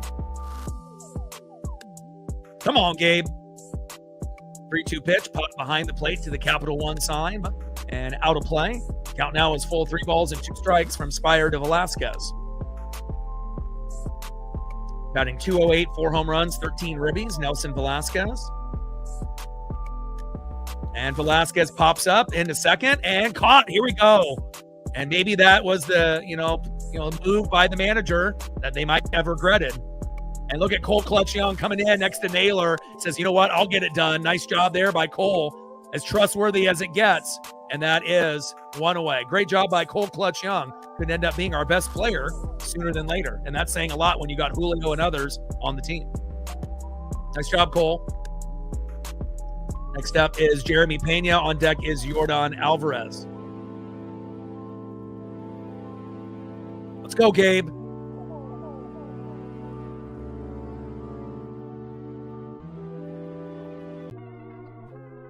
First pitch, takes a strike looking with the slider. I like that. 0-1 count. Tried ends up. Let's go, M's. Very emotional loss in game 1. Recovered nicely in game 2. And we need this win more than the Stros based on how our season has gone. And a little blooper to left. Get it, Randy. Oh, my God. Thankfully, Randy actually gets a pop-up that could have dropped. Nice job by Randy. And that is 2 away. All right. Yordan Alvarez up next. Do you intentionally walk him here, or do you throw to him?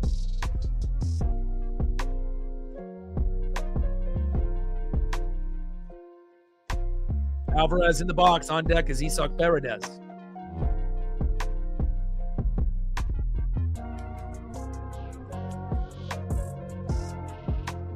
First pitch in there for a strike looking. Beautiful sinker, low and away. 0-1 count. 0 for 3 today. A fly out, a line out, and a strikeout.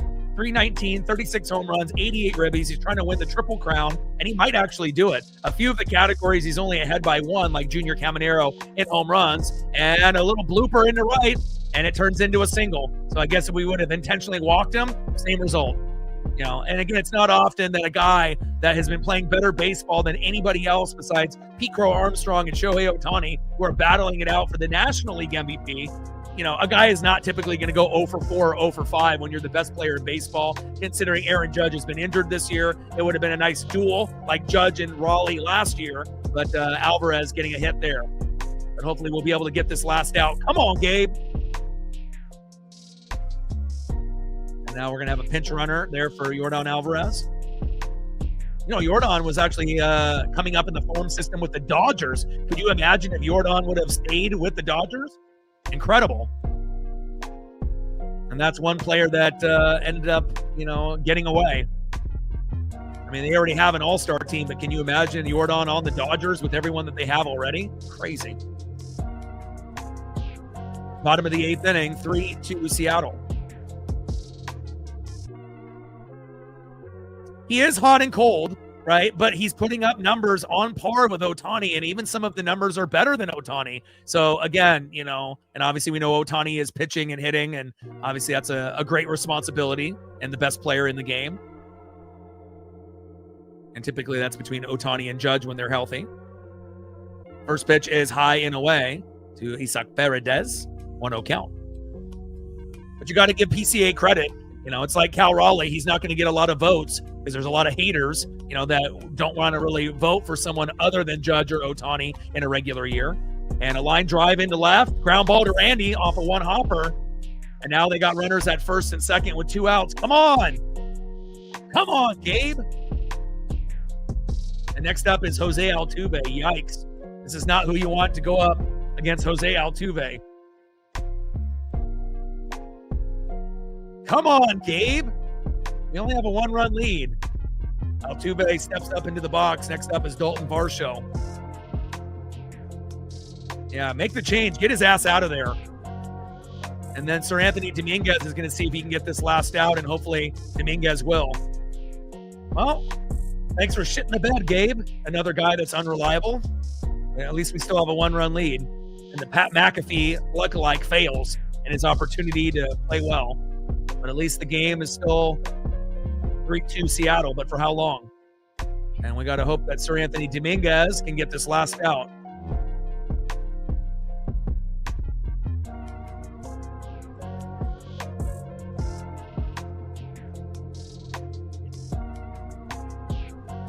All right, Sir Anthony, we need you, baby. Let's go.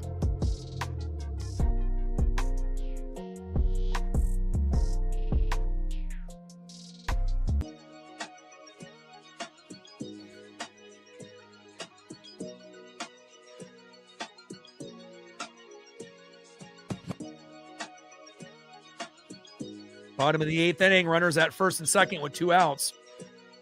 And I don't care. We don't even need a strikeout, right? We just need a pop-up, ground out, or fielder's choice. As simple as that. We don't even need Sir Anthony to get a strikeout. Maybe just the first pitch, and then we might be able to get a cheap pop-up or ground ball out. Trident's up. Let's go, M's.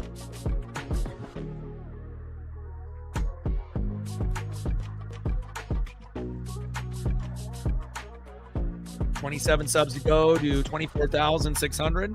We're at 70 on the dono train for Paisley's 5th birthday. 30 to go. And see how close we are to getting to 200 likes with almost 300 in the room. We are at 154. We need 46 people to hit that like button and we'll be there. Almost there.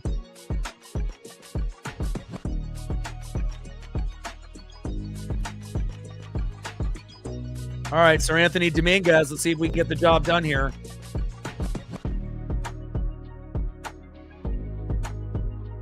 All right, Sir Anthony Dominguez on the mound, Jose Altuve in the box. And obviously last 10 games for Altuve, he's been batting .361 and was one of the key contributors in the Mariner loss in Game 1 when we were up. Obviously, we were down 5-2. We tied it up 5-5, took the lead 7-5, and then obviously Mooney gave up 5 runs and a big hit by Altuve to keep the game alive.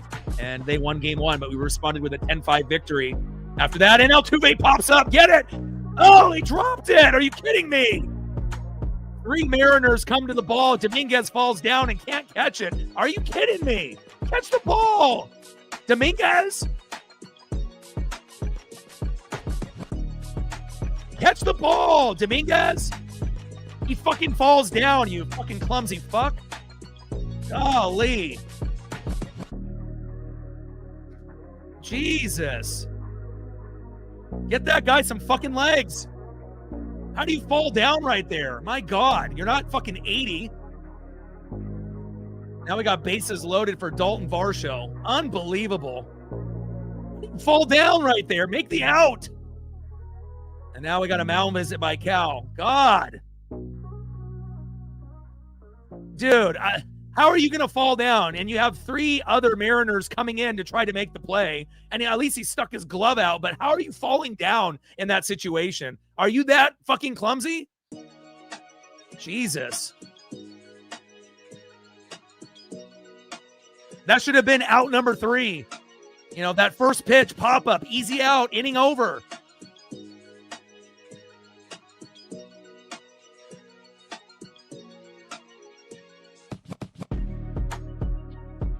All right, we need another play like that. First pitch, pop-up, first pitch, ground ball out.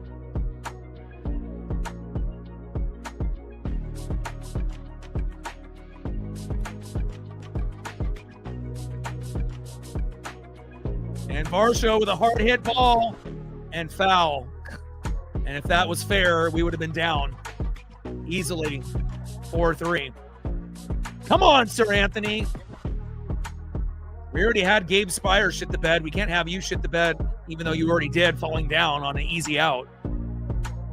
Oh, come on, Sir Anthony, please. Get this guy some legs. I don't know what kind of water you were drinking in Chicago, but golly. I mean, it worked out for Castillo going over there, getting 10 Ks and playing well over there. Come on, Dominguez. 1 ball and 1 strike from Sir Anthony Dominguez to Dalton Varsho.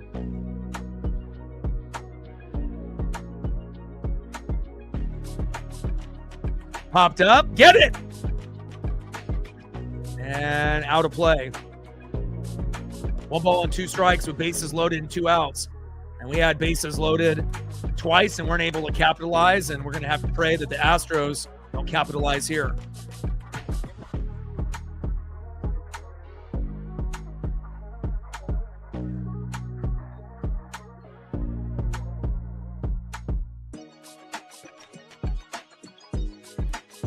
One-two pitch, popped up and out of play. 1-2 pitch. Big swing and a miss. Let's go. After falling down, he might need a leg transplant, but at least he came up big late. Let's go. End of the 8th inning with bases loaded, and they don't get anything. Get that guy a leg transplant, though. Woo! Woo! Woo!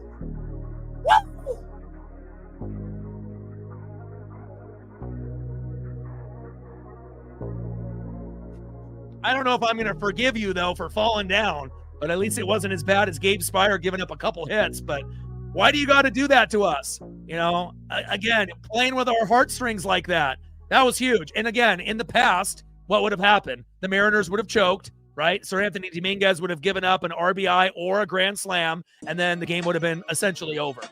Big, big play there by Sir Anthony. Even though he could have made it easy on himself if he didn't trip over his damn long legs. But again, he ends up getting the job done, and that's what matters. Good job, Sir Anthony Dominguez. Get those legs checked out. You're a clumsy mofo, you know, but we'll take it. End of the 8th inning, 3-2 M's, and that might have saved the game for us. Let's go. And let's see if we can get a little bit of insurance. We might need it. Next up, 1 for 4 with a run and an RBI. Solo dinger in the first. Randy Rosarina. Batting second, 2 for 3 with an RBI, base on ball and a K on his birthday today. It's the Italian Stallion. Get the cappuccino, the frappuccino, and the pasta. Right fielder, Dominic Canzone. Do it just like Team Italy did in the WBC. Baby. Batting third, 1 for 4 with 2 Ks. A guy that can come up big with late inning heroics. One of the best center fielders in the game. It's J-Rod Julio Rodriguez. Trident's up. Let's go M's. And we got to try to get it to 4-2 or 5-2 if possible. Let's go. Arcelis with a 30. Thank you. Paisley says, thank you so much for the birthday love. And we hit our birthday goal. 100 in donos for my birthday pup who turned 5 today. Appreciate you, Arcelis.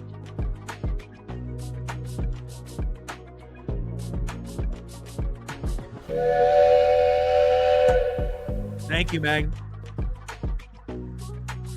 Appreciate you very, very much. Oh, baby. I can't believe he tripped over himself. But again, at least he threw the glove up to try to catch it. And then it would have been like, oh my God, what a miraculous catch. Tripping over his long legs and he still caught it. But it just was crazy. 3 other Mariners came in. You had 4 Mariners kind of in range. And then he just trips over his own legs. And it ended up being a fair ball. But at least we got that last out. All right, we got Hader in the game. And we know how good Hader is. Not going to be easy to get hits on him. Not impossible. But Randy is challenging here on the first pitch. And that ends up being a strike. Mariners lose that challenge, 0-1 count. Libra in the building, what's good? It's Dominic Canzone's birthday and Paisley Pup's birthday as well. She turns 5. 0-1 pitch. Big swing and a miss, low and at the knees. No balls and 2 strikes to Randy Orosarena. And a $5 dono by Dank. Appreciate you. We're at 105 on the dono train, 95 to go. Hard hit ball. In left field, it drops fair. Let's go. Run, Randy. Whoa!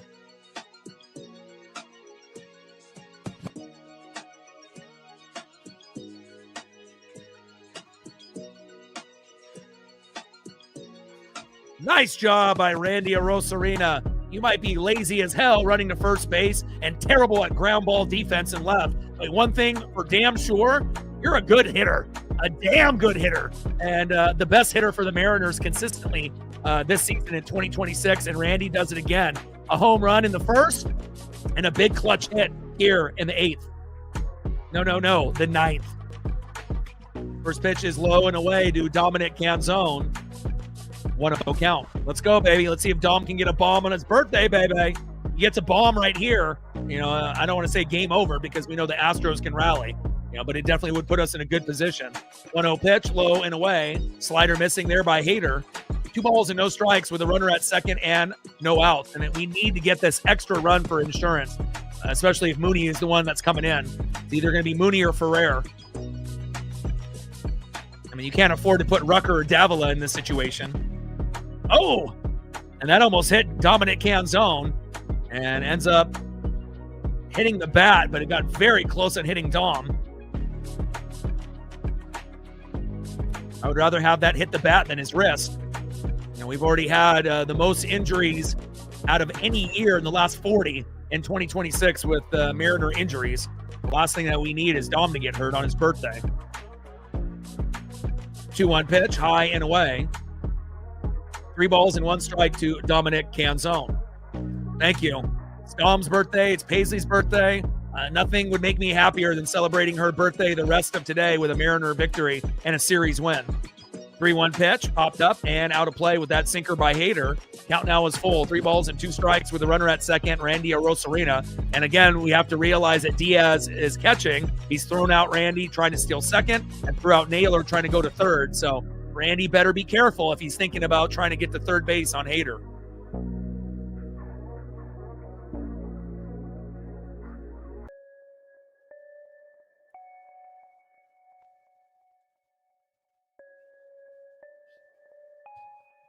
Come on, Dom. 3-2 pitch and a little dribbler towards first base and out of play. Count now is full. 3 balls and 2 strikes with a runner at second and no outs. Top of the 9th inning. 3-2 Mariners. Let's go.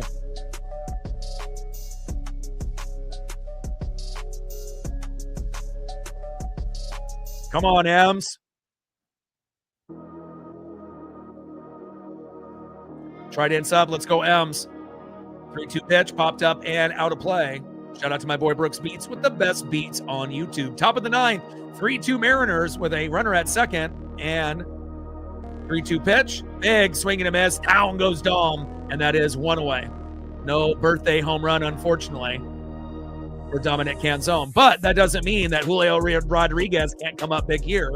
He has been doing pretty well in games late in the 8th and 9th inning.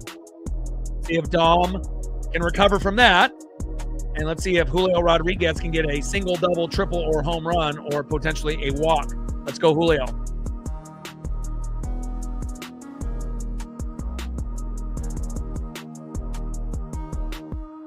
On deck is Josh Naylor.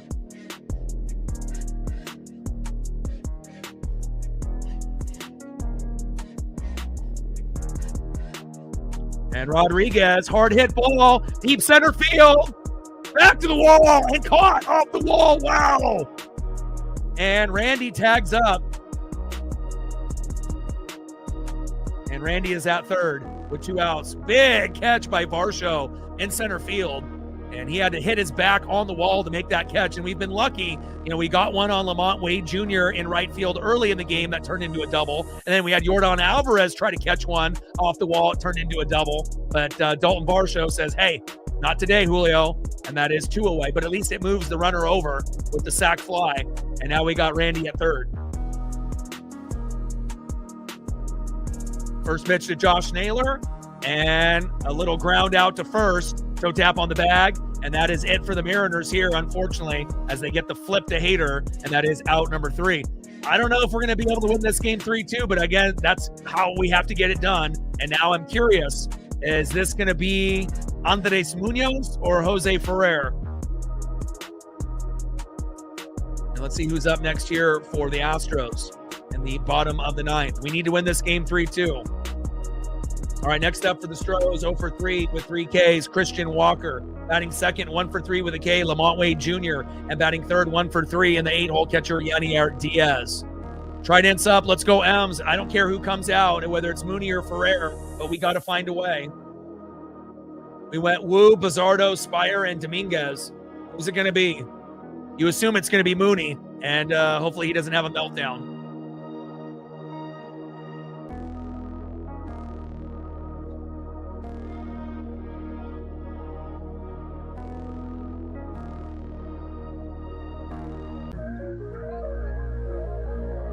Trident's up. Let's go M's. We need a victory. Desperately. Series win. Need 2 more subs during the commercial break. 25 subs to go to 24,600. We're at 105 on the Dono train for Paisley's birthday today. She turns 5. 95 to go.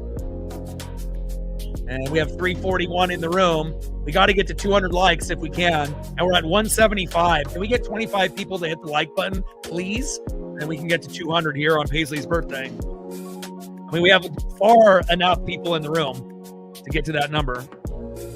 We're at 175 likes with 343 in the room. We just need 25 people.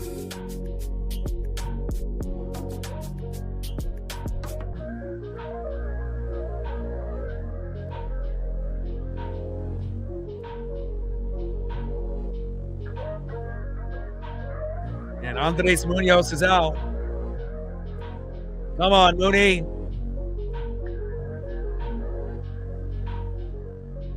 Third time in 4 games. We need you, bud.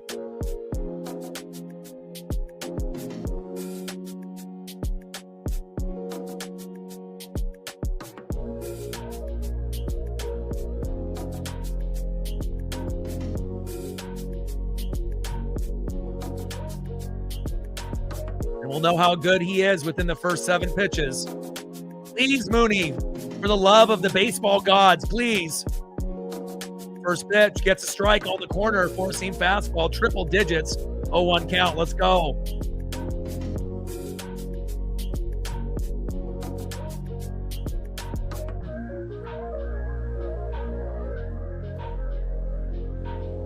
One pitch, high and away, 4-seam fastball, triple digits again, 101 on back-to-back pitches. Have some control, my guy. You don't got to throw it through Cal Raleigh's glove. Come on, Mooney. 1-1 pitch, low and away, 4-seam fastball, 100 miles an hour. Dial it back a little bit, Mooney. You can throw 90 to 95. That's okay. Instead of trying to throw your arm out of the fucking socket. Especially if you don't have any accuracy pitching 100, 101. 2-1 pitch, Low and at the knees on the corner. And we got a challenge here from Cal.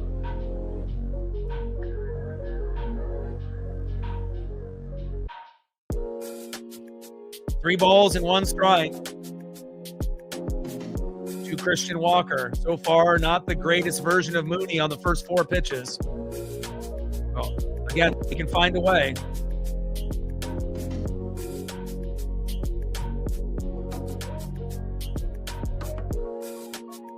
Little dribbler towards third. Donnie is there. Got him. Let's go. 1 away. And again, it's showing you, it's proving to you that, not having a reliable third baseman for the whole season has really cost us a lot of games. But a great job there by Brandon Donovan as Walker is screaming at the Mariners after that out. Nice job there by Brandon Donovan, and that is 1 away. Donnie has saved us at least 4 hits today by his good defense at third. Great job. Next up is Lamont Wade Jr. First pitch is inside. 4-seam fastball, 101. 1-0 count.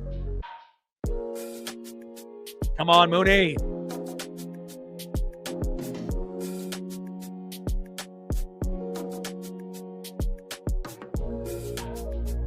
One-0 pitch with the slider.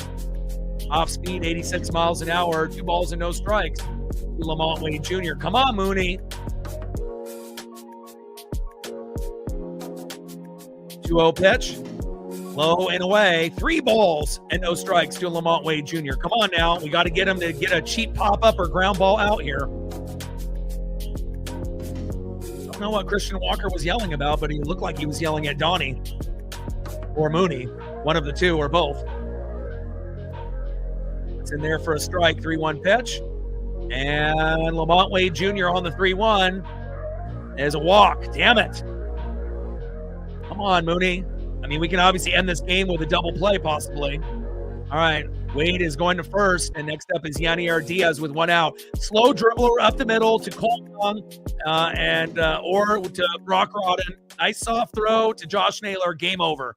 And hopefully we can get that. I mean, unless Mooney's able to get back-to-back punch-outs or back-to-back, ground ball pop-up outs. I don't care how the hell we do it, but let's just do it.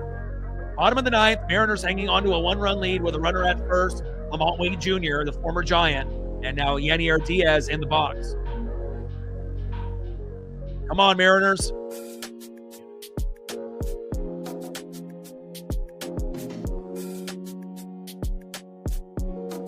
First pitch from Mooney. In there for a strike. Beautiful slider, 87 miles an hour, 0-1 count.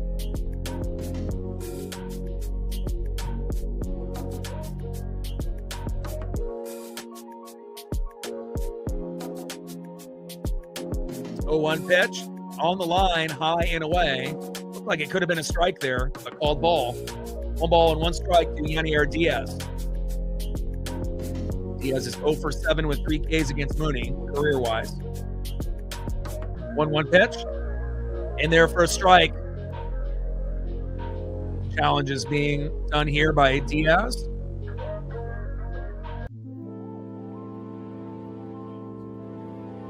Strike, yes. No more challenges for the Astros. 1 ball and 2 strikes from Mooney to Diaz. Come on, Mooney.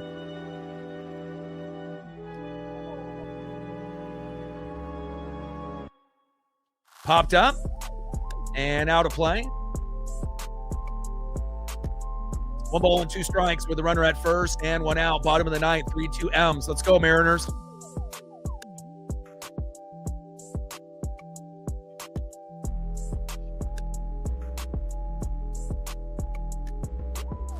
One-two pitch. Big swing and a miss. Let's go. That's 2 away. Let's go.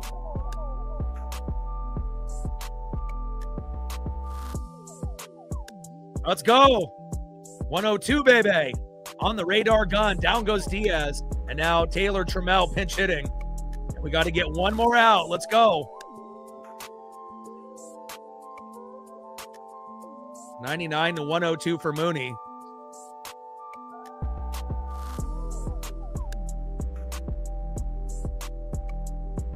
And now Taylor Trammell, the former Mariner back in 2023. Let's see if we can get Trammell out and we can end up getting this 3-2 victory. Sometimes it doesn't got to be pretty. You just got to get the job done. and we had bases loaded twice, couldn't get anything. They had bases loaded. They were able to, Mariner defense was able to stop them, and hopefully we'll be able to get the job done here.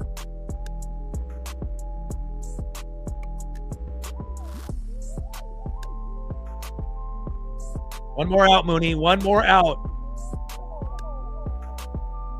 One more, Mooney. One more.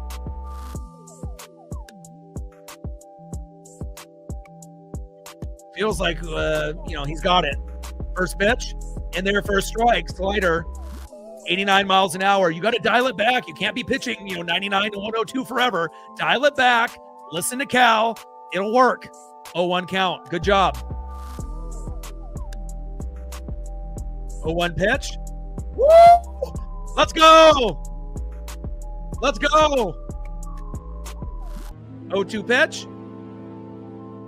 Big swing and a miss. Let's go. That's ball game. Woo! Let's go.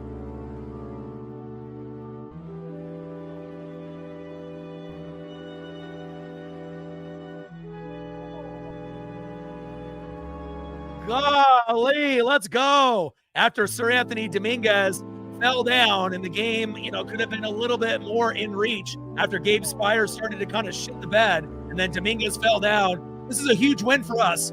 We haven't been very good this season, and we finally get a big, big victory. Let's go over the stats for both teams. Final score, Mariners 3, Astros 2, and we win the series, baby. Let's go. Huge win. Huge. We have to be able to face with all these really good teams, especially with the Phillies and the Brewers and the Cubs and the Red Sox and the Blue Jays that we have to still play this month. Huge win. Back-to-back, big victories, right ends up. And a big win on Paisley's birthday. That makes me happy. Go, baby. And when the Mariners win, what do? We fucking dance. Mariners win. Mariners win. Mariners win. Okay, yeah, let's go. All right, let's go over the stats for both teams because we do that obviously in every stream. All right, Jeremy Pena, 1 for 4 with a home run and an RBI. Had a good game. Jordan Alvarez, 1 for 4 with a single into right late. Paredes, 1 for 3. Jose Altuve, 1 for 3. Dalton Varsho, 0 for 4. Christian Walker, 0 for 4. Lamont Wade Jr., 1 for 3. Yanier Diaz, 1 for 4. And then Nick Allen, 1 for 2 with a home run. And taking Nick Allen's bat out probably cost him. He might have been able to hit another home run or come up big, but again, when you go lefty for righty or righty for lefty, sometimes that ends up being, the end of you. Not to say that he would have hit another, but I would have rather, gone with a guy that already hit a home run, and then you take that guy out.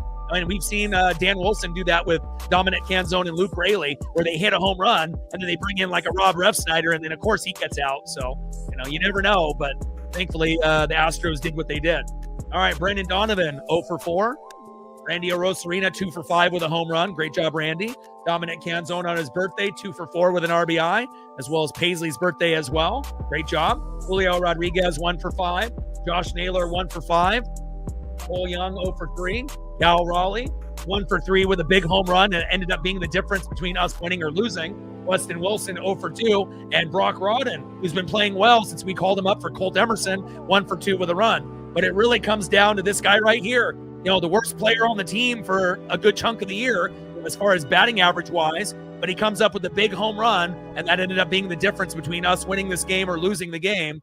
And Cal Raleigh ends up being the MVP today, as well as Andres Munoz. Great job. Not a whole lot of help, out of Sir Anthony Dominguez and Gabe Spire, but it was just enough to get the victory. Great job by the Seattle Mariners. And again, it keeps our playoff wild card hopes alive, and awesome. Big, big, big win. Let's go. Trident's up. Let's go, M's. Shout out to Jesse. Shout out to Sean. Shout out to Bash. Shout out to Rebecca, Arcelis, and Dank to get to 105 for Paisley's birthday. It means a lot. A victory walk later tonight will be great. And again, we end up having the day off tomorrow. And then let's look up to see the time and the schedule as we move forward. I believe it's the Brewers. Let's take a quick peek.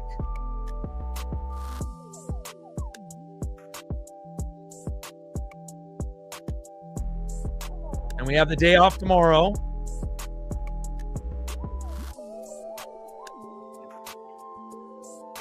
And we go to Milwaukee, and the first game will be at